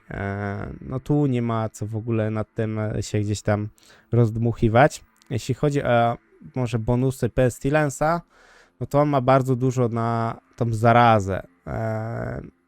Czy ja gdzieś tam przepadam za tymi jednostkami zarazy? No średnio. Na pewno jedynie katapulty właśnie spoza zarażaczy. To, znaczy zarazy, to jest bardzo mocne. Na samym początku to jest najważniejsza w sumie mechanika u skawenów, niezależnie od skawena. No chyba, że Eshin, no to akurat to jest troszkę poza wyjątkiem. Więc powiem wam szczerze, Pestilensa może bym umieścił ciut niżej niż na przykład Morsa, bo zdecydowanie może być tutaj trudniej. Walczą też z jaszczuroludźmi, więc tam jest trochę problemów na starcie. Więc powiem wam szczerze, zastanawiam się trochę, jeszcze mam gdzieś tam taką rozkminę, jak to powinno wyglądać, ale szczerze powiedziawszy, skaweni są dobrzy, dobrą, mocną są frakcją, ale umieszczę akurat Pestilensa niżej, bo Pestilence akurat ma bardzo, bym powiedział, ciężkie warunki, bo musi walczyć z Itsą, musi walczyć ze Sotekiem. Mi się tak akurat zdarzyło, że jednak był atak na dwie strony, więc tu zdecydowanie duży minus. No i problem, tak? To tworzy problem z tego względu, że jednak musimy się gdzieś tam bardziej walczyć, utrzymywać na różnych terytoriach i no jest to problem. Kolejnym skawenem to jest Riktusz czy Trecz. Tutaj miałem ciekawe sytuacje, bo mówiliście, że jest bardzo słaby. Ja osobiście odniosłem inne wrażenie i mi się nim grało bardzo dobrze. Komputer oczywiście jak też nim gra, też mu dobrze idzie, więc no trochę nie rozumiałem, o co tutaj chodzi niektórym osobom. Dla mnie był bardzo mocny. Efekty frakcji ma bardzo ciekawe, bo ma dużo tych efektów frakcji i jest to naprawdę dużym plusem. Mamy nawet zachętę, która daje nam poprawę dyscypliny bliskich sojuszników, a jak wiecie, na przykład Skaweni mają bardzo słabą dyscyplinę, choć Bretonia ma, a czy Królowie Grobowców też mają bardzo podobną. Ale jak dla mnie grało mi się nim mega przyjemnie, bardzo mocny, bardzo dobra opcja łupienia miast krasnoludów, więc to jest dla mnie duży plus. Więc szczerze powiedziawszy, waham się gdzie go umieścić, ale wydaje mi się, że zostawimy go po prostu w klasie dobrej, bo do najlepszej to można się tutaj delikatnie przejechać, ale jak dla mnie on jest dobrym skawenem i dobrze mi się nim grało i widzę w nim ogólnie duży potencjał. Jeśli chodzi o Ikita Szpona, początek jest trochę ciężki, ale potem jak już się rozkręcamy, to szczerze powiedziawszy nie ma opcji, żeby nas zatrzymać, więc to jest naprawdę ogromny plus. Początkowa armia też nie jest najgorsza, sam Lord też jest dobry. On ma też swoją jednak inną mechanikę niż inni Skaweni, więc za to ma też duży plus, że może sobie swój warsztat rozwijać i dostawać duże bonusy dla naszych jednostek. To jest właśnie dla zakazanego warsztatu klanu Skryr, tak jak tutaj macie oczywiście opisane. Plus lojalność dla nowych właśnie bohaterów, tempo badań, no zdecydowanie jeden też z topowych, najmocniejszych Skawenów, więc oczywiście dam go do najlepszej. Klan Eshin zdecydowanie dobra klasa. Nie powiedziałbym, że najgorsza, ale raczej dobra. Dobra z tego względu, że mamy dobrą kasę do ogarnięcia u niego na samym początku. Walczymy też w Kataju, więc w większości mamy dobre wsparcie od Armii Chaosu, która też pomaga pokonywać, jakby nie patrzeć, Kataj. Początek może być taki, bym powiedział, trochę trudny, ale wydaje mi się, że fajnie można tam pograć i dużo ugrać. Więc zostawimy akurat Eshin w klasie dobrej, bo sądzę, że Skaweni i tak sobie zawsze poradzą. Molder, szczerze, Molder to mam takie mieszane uczucia, bo tam się dużo dzieje u Moldera. Moldera zawsze się dużo działo. Na pewno kwestia posiada właśnie dostęp do mutatorów klanu Molder. To jest ogromna zaleta. To naprawdę robi ostrą sieczkę. Bardzo dużo efektów Lorda, efektów frakcji. Bardzo ciekawa mechanika. Molder też bym powiedział, że raczej jeden z takich najmocniejszych. Więc trójka Skawenów zdecydowanie w klasie najlepszej. Przejdźmy w takim razie dalej. Dalej co my tutaj mamy? No mamy Zincha. Zinch jest bardzo mocną frakcją. No powiem wam, że Kairos no zdecydowanie tutaj ostro ciśnie. Czyli wyrocznie Zincha. Początek może być taki, powiedziałbym, mieszany, bo jak pójdziemy sobie tutaj w prawą stronę, no to z góry oczywiście atakują nas elfy wysokiego rodu. Z lewej strony idą jaszczurki ostro, więc jaszczurek jest dużo do pokonania. Elfów no mało, ale w większości te jaszczurki jednak robią większy problem, bo mają mocniejsze jednostki. Szczerze powiedziawszy, umieściłbym go raczej w takiej klasie między dobrą a najlepszą, bo jednak ten rozwój jest trochę, nie no, najlepszy zdecydowanie. On początek ma trochę trudny, ale jeśli chodzi o siłę taką końcową, to nawet po 20-30 turach można bardzo dużo nim ugrać. Ja akurat nim dużo podbijałem, chyba nawet do 150 tury, gdzieś jakoś tak grałem i czułem mega potencjał w akurat Kairosie, wychodziło mega dobrze. Więc zostawimy po prostu w klasie najlepszej. Jeśli chodzi o odmieńca, którego tu mamy kolejnego, czyli zwoziciele, tu szczerze powiedziawszy, jak dla mnie jest za duży miszmasz. Dużo na tym tracimy i zdecydowanie nie powiedziałbym, że to jest jakaś najlepsza frakcja. Jest tam za wielu wrogów, za mało opcji jakby ratunkowych, więc mi się na przykład źle nimi grało i raczej bym umieścił ich w klasie złej. Ale nie umieszczam ich najgorsze z tego względu, że nie mam aż takiego ogromnego doświadczenia, jeśli chodzi o konkretnie o odmieńca. Może to wynikać z tego, że może gdzieś tam zagrałem trochę źle w niektórych momentach i gdzieś tam odczułem takie wrażenie, że jednak ta frakcja jest trochę słaba sama w sobie, że ekonomia i to wszystko gdzieś tam kuleje i nie ma jakby takiej stabilizacji dobrej. Więc to też jest gdzieś tam wynik może tego wszystkiego. Mamy też wielu wrogów dookoła i jesteśmy, tak jakbym powiedział, w polu bitwy takiej ogromnej z każdym. Więc zdecydowanie dam po prostu do klasy złej. Możecie się więcej powiedzieć o odmieńcu, jeśli macie oczywiście jakieś doświadczenie. Może gdzieś tam jeszcze zagram oczywiście odmieńcem i może mi się odmieni. Kolejnie, co tutaj mamy, to jak widzicie, są wojownicy chaosu. Na pierwszy ogień idzie zastęp apokalipsy, czyli Archaon Wszechwybraniec. No powiem wam szczerze, że jeśli chodzi o wojowników chaosu, tu jest dużo bardzo mocnych frakcji.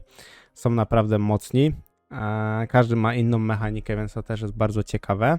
Jeśli chodzi o pierwszego tutaj z wojowników chaosu, zastęp apokalipsy akurat ma dobre bonusy, bo chociażby efekty frakcji, tempo za każdą zwasowaną frakcję, no tempo badań plus 10, no kurde, możemy zrobić to jak dużo wasali na samym początku, że te tempo od razu do 50% możemy dociągnąć i jednak bardzo szybko ta technologia się rozwija.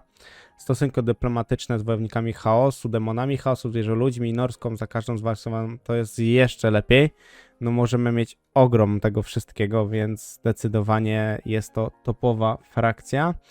Mi się akurat Wszechwybrańcem, czyli zastęp apokalipsy mega dobrze grało, jest przepotężnym wojownikiem chaosu, więc tutaj ogromny plus za to wszystko. I przejdźmy dalej. Dalej tak naprawdę mamy kolekt pożera słońc, czy zwiastuny burzy. Zwiastuny burzy, no tutaj opieramy się w większości na smoczych ogarach, na trollach, no i tyle. Wzmocnione przez kult kolek zyskuje plus 5% do siły broni, masy pancerza za każdą obecnie zwalczoną frakcję.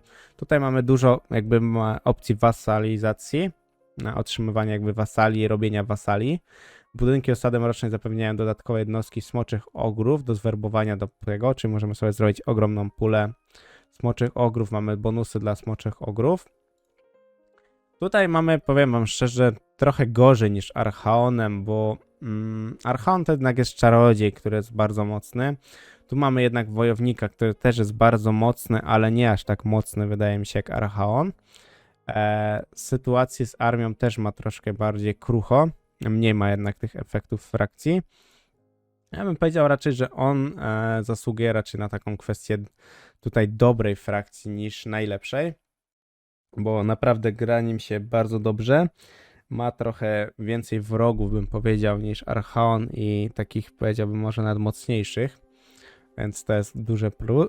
Minus. Kolejny jest tutaj książę Sigvald Wspaniały, Horda Dekadencji. Horda Dekadencji ma dużo bonusów względem tego, że chociażby mamy właśnie wasala zyskują odporność, potrafił wodzić jednostki, spaczenie Slanesha. Armia jest bardzo mocna na początku, mimo że ma bardzo trudny początek. Sigvald, bo musi się naprawdę dużo tutaj namęczyć i powalczyć z mocnymi frakcjami, ale potem to zbiera tak naprawdę całą tą śmietankę. Choć im dalej idziemy, to mamy też mroczne elfy, zależy gdzie się wybierzemy. Dobrą opcją Sigvaldem jest zaatakowanie na przykład norskiej w dołu, bo bardzo dużo tam jest fortec jednak i norska jest bardzo słaba na początku, więc na przykład na tym może dużo zyskiwać. Ja osobiście bym powiedział, że Sigvalda bym umieścił, szczerze powiedziawszy, raczej w takim średniaku, bo no mam wymagające frakcje na początku, nie czułem na nim na przykład takiej mega potęgi jak na niektórych wojownikach chaosu, czy tam na niektórych frakcjach.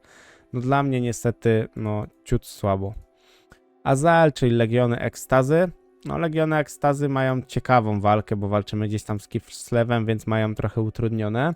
Ja osobiście umieściłbym ich tak samo jak właśnie Hordę Dekadencji. Jeśli chodzi o efekty frakcji, stosunki dyplomatyczne z Imperium, Kislewem, Katajem, Bretonią na plus, ale oni i tak bardzo ostro się tam leją ze sobą. No bo to są tacy, bym powiedział, przeciwnicy od razu. Jako tako, no ja osobiście nie widzę ogromnego w nim potencjału. Nie byłem aż takim ogromnym zwolennikiem grania nim. Więc przejdźmy dalej. Festus jest akurat bardzo mocny, bo sam bohater robi za prawie jednoosobową armię. przez to, że jednak truje masowo wszystkie jednostki i jest to jego pasywka. Wasale zyskują trujące ataki, szerząc spaczenie Nurgla, więc to też jest fajny bonus dla niego. A dla komputera przeciwników jednak to jest duży minus. Limit właśnie leczenia. Jeśli chodzi o samą gdzieś tam frakcję, o Festusa, no Festus jest bardzo mocny. Ale czy jest jakiś taki jeden z najmocniejszych? Nie powiedziałbym. To raczej jest tutaj etap kolka. Dosyć podobnie gdzieś tam się trzymają. Tylko w sumie Festus ma trochę gorszą sytuację, bo ma tych wrogów trochę więcej, bo jednak jest dookoła. Mimo że ma ogromną, mocną fortecę, na której się musi bronić, ale Karl od razu go tam dojeżdża, więc jest trochę, bym szczerze powiedział, że jest troszkę tutaj problem. Przejdźmy dalej. No dalej jest Walkia. No Walkia dla mnie forever, zawsze u góry. Z tego względu, że Walkia jest bardzo mocnym bohaterem, bardzo mocną armię, bardzo mocno można się nią rozbudować. Ja osobiście jak nią grałem, to poszło mi genialnie. Muszę się pochwalić, że wyszło mi to dobrze. Podbiłem sobie Malekita, podbiłem sobie to wszystko i nie było większych problemów. Armię stworzyłem bardzo mocną jak na 20 turę, tak mi się chociażby wydaje. Więc jeśli chodzi o Walkię, zdecydowanie polecam osobiście. Jeśli tam też szukacie jakiegoś wojownika chaosu, którym się gra przyjemnie i ciekawie, no to Walkia będzie na pewno takim. I umieściłem ją po prostu, tak jak widzicie, no na topówce, no bo to jest zdecydowanie topówka. Kolejną tutaj frakcją, tutaj mamy Wlicza Przeklętego. Szczerze, za Wliczem mam takie mieszane uczucia. Sam Wlicz w sobie spoko, jak chodzi o Lorda. Efekty frakcji są też super. Jednakże mamy te zinczowe jednostki, to jest duży plus, więc zdecydowanie bym powiedział raczej dobra. Do najlepszej... No do najlepszej wydaje mi się, że nie. Nie czuję tego potencjału aż takiego ogromnego, mimo że tam jest łatwo z tym katajem w miarę. No to jakoś tego nie widzę, nie czuję. Może kwestia tego, że jakbym więcej pograł w Liczem, mimo że i tak dobrze mi, jak dobrze pamiętam, dobrze mi wychodziła ta kampania akurat. Walka była dosyć przyjemna, ale jednak zostawimy po prostu w klasie dobrej. Przejdźmy do Belacora, Legion Cienia. No nawet się tutaj chichra, powiem wam tak, no na pewno plusem jest to, że ma swoją wysepkę, może się teleportować, bo ma tam od razu portal, więc może się też wybrać i sobie gdzieś tam plądrować. Nie musi specjalnie płynąć, niszczyć Bretonii, co oczywiście on uwielbia robić. I można dużo na tym też zarobić. Efekty frakcji, no powiem wam szczerze, że przemienia sobie, mogą zostać spaczeni lordowie, przemienia ich demoniczne książęta. No demoniczne książęta są mega mocnymi bohaterami, lordami, więc to tam fajnie się sprawdza.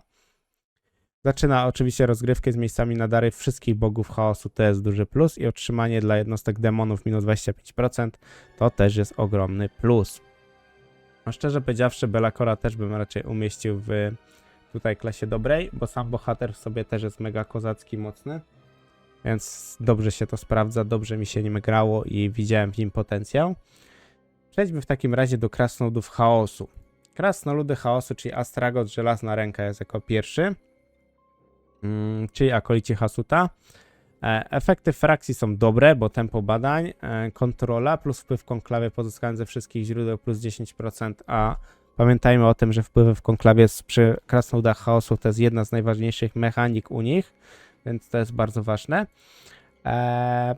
Z krasnoludów chaosu ja miałem dobre doświadczenia. Oni na początku są tacy mimrawi trochę, ale w późniejszym etapie no, miażdżą wszystko na swojej drodze. No, mają taką mocną ekonomię, więc zdecydowanie powiem wam szczerze, że tych dwóch zdecydowanie dam wyżej. Tego akurat dam niżej, z tego względu, że akurat Zatan Czarny jak dla mnie jest trochę słabszy od tych dwóch krasnoludów. Ma słabsze efekty frakcji, sam bohater w sobie jest też słabszy, więc też jakby na tym traci, więc nie możemy też ustawiać pod względem tylko samego gdzieś tam bohatera, ale musimy patrzeć na całokształt tego wszystkiego. Więc umieścimy po prostu Zatana tutaj i mam nadzieję, że on się gdzieś tam nie obrazi. No plus ma na pewno za aktywny konwój, no ale aktywny konwój no nie daje nam takiej jakby siły frakcji, no bo konwój to tylko kasa. Tylko i aż, ewentualnie jakaś tam wymiana. Kolejną frakcją, którą tutaj będziemy omawiać, są to krasnoludy. O krasnoludach można powiedzieć wiele. Na pewno nie są słabą frakcją po zmianach, gdzie Księga Uraz stała się bardzo potężna. Każdy krasnolud, który nawet był w gorszej sytuacji, zdecydowanie zyskuje. Jeśli chodzi o Thorgrima, strażnika Uraz, no jest on bardzo mocny. Wydaje mi się, że jeden z najmocniejszych akurat krasnoludów z bardzo dobrą, można powiedzieć, że nawet z najlepszą lokalizacją. Bo jak sobie zobaczycie na lokalizację, jest on otoczony górami, przez które też się niektóre nie da skakać. Ma bardzo mocną fortecę, ma bardzo mocną armię na początku, jest to król, ma bardzo mocne efekty frakcji, więc jak dla mnie ma dużo więcej zalet niż jakichś tam wad, więc zdecydowanie musiałbym go umieścić do klasy najlepszej, bo nim można najwięcej ugrać na samym początku i jest najbardziej bezpiecznym krasnoludem. To też przekłada się na siłę frakcji z tego względu, że możemy swobodnie budować wyższe tierowe budynki, nie martwiąc się, że zaraz ktoś nam to zniszczy. To jest ogromny plus. Skarśnika możemy zniszczyć bardzo szybko, potem możemy zejść na skawenów, możemy wszystkich skawenów na luzie rozwalić, wracamy się, niszczymy orków i w sumie wszystko jest podbite bez większego problemu, więc zdecydowanie no mocne efekty frakcji, bardzo dobrze się nim gra, ale również można go załatwić w drugą stronę, jeśli gramy z Skarśnikiem też łatwo możemy załatwić Thorgrima. Więc tak to, moi drodzy, na razie wygląda. Przejdźmy tutaj do Ungrima, Żelazna Pięść. Ungrim, no bardzo duży bonus dla zabójców. Ja osobiście gdzieś tam nie jestem ogromnym zwolennikiem grania zabójcami, więc dla mnie na przykład Ungrim, Żelazna Pięść jest trochę niżej. Pytanie teraz tylko, jak bardzo niżej go możemy umieścić. Szczerze, ja osobiście umieściłbym go akurat tutaj. Nie jest on dla mnie jakimś tam topowym krasnoludem. Osobiście najmniej go, no mógłbym powiedzieć, że najmniej gdzieś go tam lubię. Efekty frakcji, duże bonusy dla zabójców, ale na samym początku nie walczymy z samymi potworami, więc jest tam trochę więcej problemów, żeby się gdzieś nim szybciej rozhulać. Automat nas na przykład niszczy strasznie, więc zostawimy po prostu go tutaj w tej klasie średniej. Mam nadzieję, że aż tak bardzo się nie obrazi. Przejdźmy w takim razie do kolejnego klanu Angrund. Angrund, dobrze to wymawiam, dobrze. Efekty frakcji fajnie właśnie, że mamy 4 duchów przodków klanu, wyjątkowa ścieżka budynków, 8 karak szczytów. Duży minus za utrzymanie jednostek, czyli musimy się tam doczołgać szybko do Karaku, ale jak się już doczołgamy do Karaku, to jest łatwiej. Ja osobiście bym go tutaj umieścił, szczerze powiedziawszy, też w klasie średniej, bo jednak to utrzymanie z Karaku i to przebijanie się przez ten Karak no jest trochę uciążliwe. I jak dla mnie, no jest to uciążliwe, jest tam trochę z tym problemów i no szału nie ma. Przejdźmy w takim razie do kolejnego. Tutaj akurat jest Grombrindal. Powiem szczerze tak, że Grombrindalem to mi się chyba prawie najlepiej grało ze wszystkich krasnoludów. Mówię prawie, bo Thorgrimem też mi się dobrze grało, ale szczerze powiedziawszy Grombrindala za efekty frakcji, za jego mechanikę, za efekty lorda, zdecydowanie za wszystko można go umieścić wyżej. Tak samo przy Thorgrimie. Nie ma on takich, powiedziałbym, ciężkich walk tutaj. Siła frakcji jest mega potężna. Może przywołać siłę bogów, nawet przodków, więc proszę bardzo. Efekty on ma mega dobre, jest bardzo potężny. Jeśli chodzi o Torka, ekspedycję z Żelaznej Brwi, on jest bardzo bezpiecznym krasnoludem, bo jednak otaczają go góry. Przeciwnicy, których tutaj w większości ma, nie mogą skakać przez góry, więc nie ma tu takiego jakiegoś bezpośredniego zagrożenia. Jest bardzo wygodna gra nim na początku. Jeśli idziemy tam dalej, to już się robi trochę różnie, ale jako tako jest bardzo bezpiecznym i mocnym krasnoludem. Sam w sobie krasnolud jest przepotężny, jednak ma młotek z burzą, więc wali piorunami, więc jest bardzo mocny. Szczerze powiedziawszy, tych krasnoludów mógłbym umieścić obydwu do najlepszej, bo zdecydowanie górują nad frakcjami. Jeśli chodzi o tego krasnoluda Malakai, czyli tego najnowszego z DLC, umieściłem go dlatego, bo po pierwsze, no bohatera osobiście go no powiem tak, no lorda zdecydowanie tutaj nie przepadam za nim, ale jego mechanika jest mega kozacka. To, że on lata i ma tryb hordy i może się rozbudowywać i budować tą armię, też jest bardzo mocne. Same efekty frakcji, efekty lorda są mocne. Więc jak dla mnie, no zdecydowanie też topowa. Też zawsze chcę powiedzieć o każdym jednak tym lordzie, o każdych gdzieś tam jakichś efektach, bo to też ma znaczenie. Czy bym na przykład Malakejem więcej zagrał? No, wydaje mi się, że nie, bo ja nie jestem zwolennikiem gdzieś tam też lordów, którzy tylko strzelają. Więc też staram się zwracać na to uwagę. Przejdźmy w takim razie do orków, czyli zielonoskórzy. Pierwszy to jest akurat Grimgor, żelaznoskóry, twardziela Grimgora. Jak dla mnie Grimgor to akurat jest jeden z najmocniejszych orków. Bardzo dobre efekty w frakcji, bardzo dobre efekty lorda. Sam sobie Grimgor jest przepotężny, bardzo dobra lokalizacja, więc tutaj same plusy. Więc zdecydowanie do jednych z najlepszych. Kolejnego mamy tutaj Azaga Rzeźnika. Azag Rzeźnik, czyli rachowacza kości. Tu jest zdecydowanie gorsza ta kampania, bo mamy jednak mocniejszych przeciwników. Mamy krasnoludy, mamy na przykład Kislev i Drycha tam jeszcze gdzieś się napatoczy. No jest to trochę trudniejsza sytuacja. Tempo badań jest na pewno dużym plusem, łupienie jest dużym plusem i że wywerny mogą się tam znaleźć, choć te wywerny nie są aż jakieś takie przepotężne, bym powiedział. Ale jak się znajdą na przykład wywerny, to i tak są lepsze niż jacyś tam słabi, gdzieś tam orkowie czy tam gobliny, więc zawsze się to lepiej sprawdzi. Ale osobiście raczej bym go umieścił niżej zdecydowanie niż takiego Grimgora.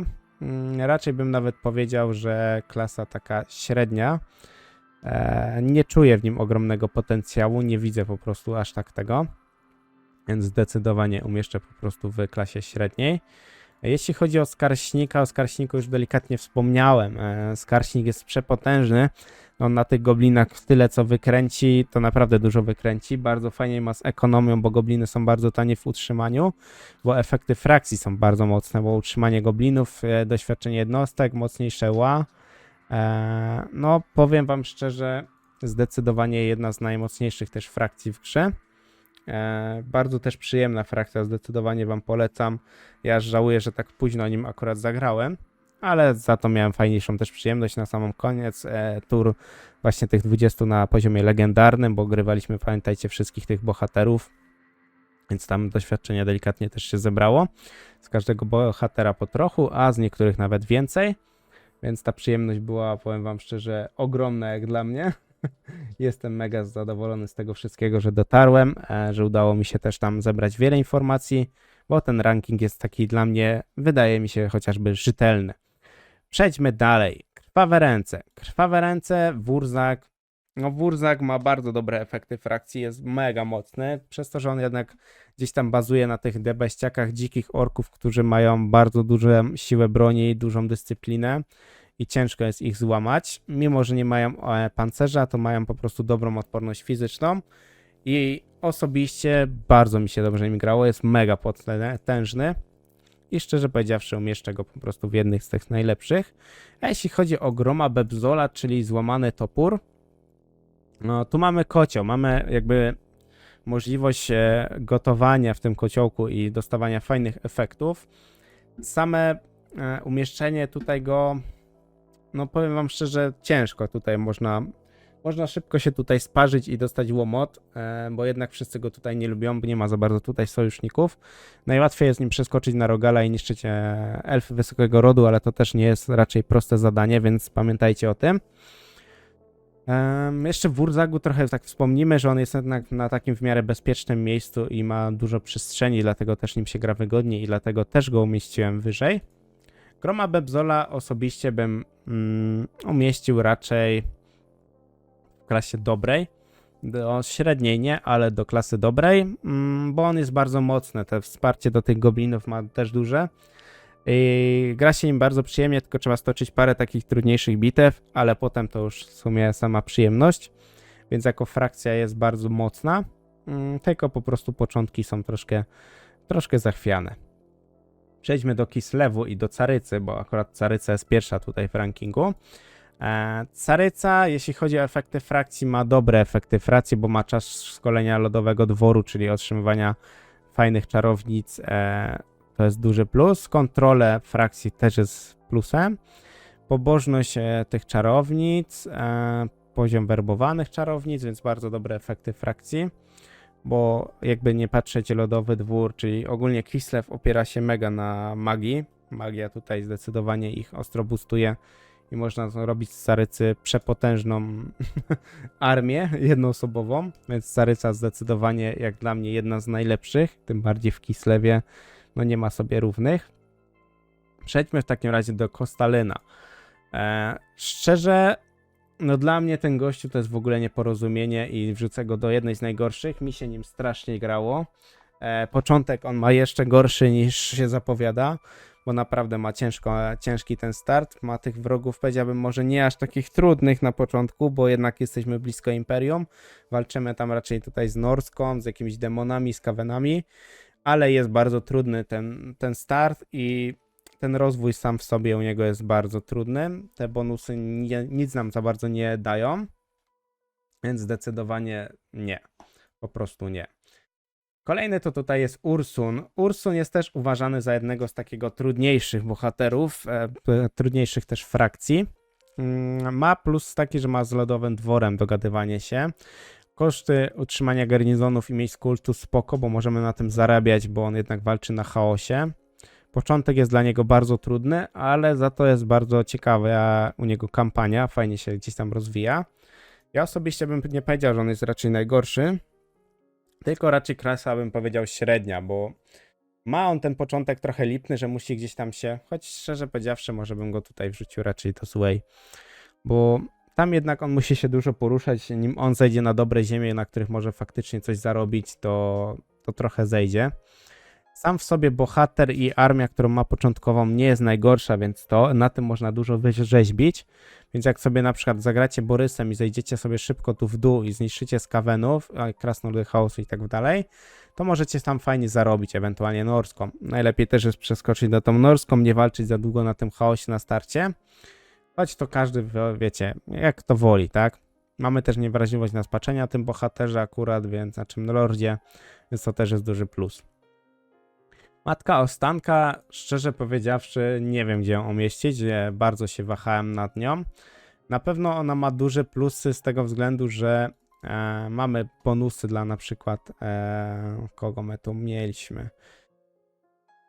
Powiem wam tak, z Matką Ostanką jest różnie, bo na przykład zamachowca Eszkin, ona może od razu gdzieś tam rekrutować, uosobienie żywiołu jest przepotężne. Czyhający w puszczy są bardzo fajnymi jednostkami. Pająki, nietoperze, no to raczej już tak bym powiedział gorzej. Mechanikę ona ma mega kozacką i powiedziałbym, że ona zdecydowanie zasługuje na taką klasę dobrą, bo dobrze można nią wyjść na samym początku i dużo można nią ogarnąć. Jest możliwość, że jak gdzieś tam popełnicie większą pomyłkę i stracicie tą główną armię, to będziecie mieć ciężko się odbić od dna, ale jest to dalej możliwe. A to jest też ważna kwestia. Przejdźmy w takim razie, moi drodzy, do Nurgla. A w Nurglu, co my mamy w Nurglu? No pierwszy jest Kugat Plugawiec. Teraz po tych zmianach, które gdzieś tam wskoczyło w DLC, po tych patchach, Kugat zdecydowanie zyskuje dużo. Ja osobiście Nurgle uważam za bardzo mocną frakcję, bo naprawdę są mocną frakcją. Początek jest może trochę trudny, ale to, że możemy potem rekrutować takich ilościach armię w każdym momencie, to jest przepotężna mechanika. Mechanika samego też kociołka zaraz jest fajna, mocna. Bardzo dużo na tym skorzystali wszystkim. Więc jeśli chodzi o Kugata, szczerze powiedziawszy, to raczej klasa taka, bym powiedział, dobra. Efekty frakcji, no może tutaj takiego wielkiego szału nie ma, ale sama frakcja w sobie jest bardzo mocna, ma swoje też wyspy, na których zarabia dużo pieniędzy i mają bardzo bezpieczny, bym powiedział, tam obronę w razie W. Głównym jeśli jest tam przeciwnikiem, to Gorst, a jak już pokonamy Gorsta, to moim zdaniem idzie to gładko. Przejdźmy dalej. Tamurkhan i ogólnie Robaczy Rój. No powiem wam, że no jak dla mnie to jest najmocniejsza chwilowo frakcja w całym Total Warze. Nie ma mocniejszej frakcji i wychodzi ona zdecydowanie bardzo mocno. Więc zostawiam akurat na klasie najlepszej, bo zdecydowanie tutaj zasługują. Tamurkhanem nawet ogrywałem całą kampanię, podbiłem cały świat, bo zasługiwał na to. Zasługiwał, żeby go przetestować wszerz i w każdą stronę możliwą. I było to dla mnie mega dużą przyjemnością zagranie. I zdecydowanie wam polecam, jeśli gdzieś tam macie małe przekonanie do Nurgli, no to tutaj otrzymacie całą kwintesencję Nurgla i jest to bardzo przyjemne. Epidemius, czyli karbowie zarazy, przepraszam.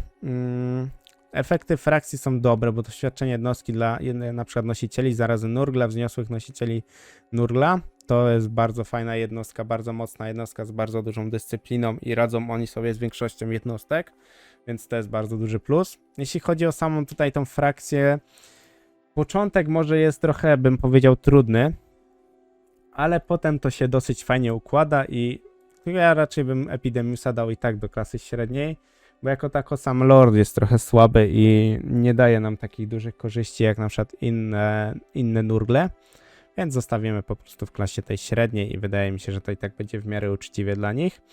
Przejdźmy w takim razie do kolejnej frakcji, którą jest Slaanesh, czyli Enkari, wodzicieli Slaanesha. Powiem wam tyle. Jeśli chodzi o efekty frakcji, szału nie ma. Efekty Lorda, można tak powiedzieć, pół na pół. Powiem wam tak. Raczej klasa, bym powiedział, zła średnia. Trochę się waham, gdzie ich wrzucić, bo no wrzucę ich raczej do złej, bo oni są dobrą frakcją jako tako.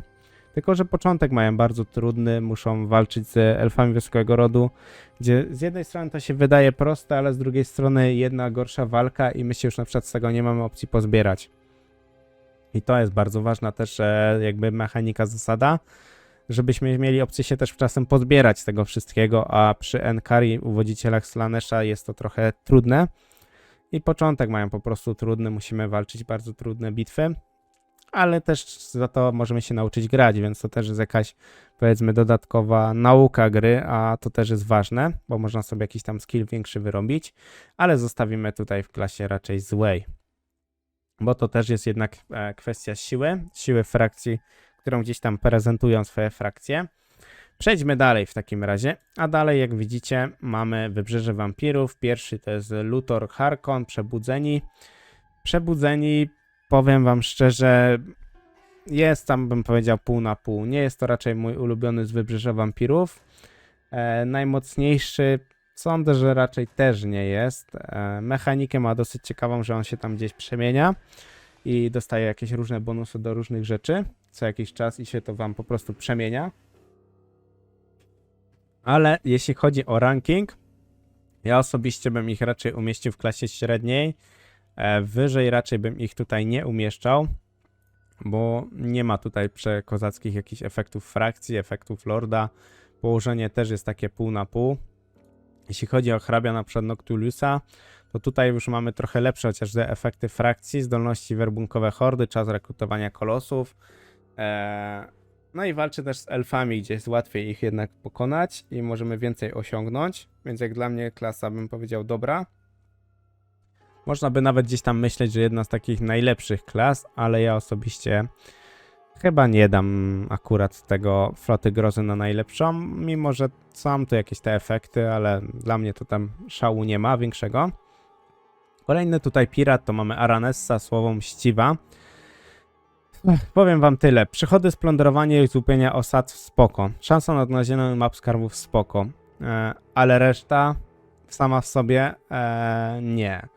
Zdecydowanie jest bardzo słaba. Pozycja, gdzie ona też się respi, jest taka pół na pół. Więc moim zdaniem to jest też jedna gdzieś tam, albo bym powiedział złych, albo najgorszych frakcji. Wrzucimy chyba do najgorszych, bo osobiście nie lubię akurat Aranessy. Mimo że tam gdzieś 2-3 razy zagrałem i nawet dobrze się tam gdzieś grywało, to nie czuję, żeby ta jakby frakcja miała taki ogromny power. Można szybko się gdzieś tam przejechać i to jest duży problem. Kolejną tutaj właśnie mamy Cylostrę, czyli to Pielcy, czyli kolejna, ostatnia jakby z Wybrzeża Wampirów. Cylostra mi się grało bardzo dobrze, mimo że początkowa armia nie ma jakichś tam szałów. Mamy utrzymanie dla Syren Morguli, tak samo koszty werbunków. Przepraszam, jest to jednak gdzieś tam trochę tańsze. Efekty Lorda spoko, sam Lord, sama Cylostra w sobie też jest dobra. Walka z mrocznymi elfami, z leśnymi i z wysokiego rodu. No w większości gdzieś tam się otaczamy tymi elfami, jest to trochę skomplikowane, ale jak dla mnie ona ma duży potencjał i możemy spokojnie w klasie dobrej zostawić. No niestety żadna nie trafiła z Wybrzeżów Wampira akurat do najlepszej. Więc przejdźmy do kolejnych tutaj. Kolejną frakcją i ostatnimi gdzieś tam frakcjami to mamy leśne elfy. Pierwszym jest Orion, który jak zdecydowanie wiecie jest przepotężny. Grałem ostatnio nim nawet, więc możecie sobie zobaczyć 20 tur na poziomie legendarnym, co sam bohater potrafi zrobić, a co dopiero jeszcze z armią. Bardzo dobre efekty frakcji, bardzo dobre efekty lorda. Za każdą bitwę efekty frakcji, znaczy za każdą aktywną wojnę i za każdą dla innych armii, za każdą aktywną wojnę koszt utrzymania jest duży bonus. Jak dla mnie ogromny, bym powiedział, nawet bonus, więc zdecydowanie jest to topowy leśny elf. Jeden z naprawdę z najlepszych. Nawet bym powiedział, że mógłbym skusić się, że najlepszy. Ale jeszcze będziemy poruszać o innych elfach. A kolejnym elfem, którego tutaj mamy, to jest Durtu, jak dobrze pamiętam. Aquilion. Efekty frakcji, efekty lorda, tak nie ma szału, ale nie ma źle. Ja ostatnio nim osobiście grałem i powiem wam szczerze, że jeśli chodzi o znaczy leśne elfy, no to tutaj widzę najmniejszy potencjał. Mimo że bohater jest, znaczy lord jest mega potężny, to raczej bym tutaj powiedział, że tutaj raczej taki średniak niż jakaś taka mega mocna frakcja. Więc zostawimy po prostu tutaj. A oczywiście wy też wypowiecie swoje zdanie, mam nadzieję, pod filmem. Przejdźmy dalej. Siostry Zmierzchu. No Siostry Zmierzchu mi się grało cudownie. Uważam ich za bardzo mocną frakcję, bardzo duży potencjał. Dzięki też w sumie efektom frakcji, że mamy kuźnię Dajta, które możemy wytwarzać mega mocne artefakty, mamy amunicję na plus, same gdzieś tam te efekty tej frakcji, sam bohater, czy bohaterki w sumie, czy tam lordówki, są mega mocne. Położenie też jest, bym powiedział, takie znośne, że możemy się tam w miarę dobrze bronić. Ja bym powiedział, że raczej klasa dobra, gdzieś tam delikatnie podchodząc już pod najlepszą. Ostatnią tutaj frakcją, która nam została, to jest Drycha, Zastęp, Cierni, Żalu. Nie mam do nich żalu, nie no, tak szczerze. Akurat tutaj nimi grałem na modyfikatorze jeszcze podniesionym i miałem problem na przykład z Azagiem, bo przyszedł z lawowymi pająkami i wtedy drzewka miały zdecydowanie problem, bo nie mieliśmy łuczników, a efekty frakcji mamy właśnie tak, że utrzymanie dla wszystkich jednostek elfów czy łuczników jest minus, więc tutaj opieramy się w większości na drzewcach, choć rozpoczyna też z bursztynem, co jest mega dużym bonusem na start. I szczerze powiedziawszy, tutaj bym powiedział, że to też jest raczej klasa dobra i grało mi się nimi dobrze.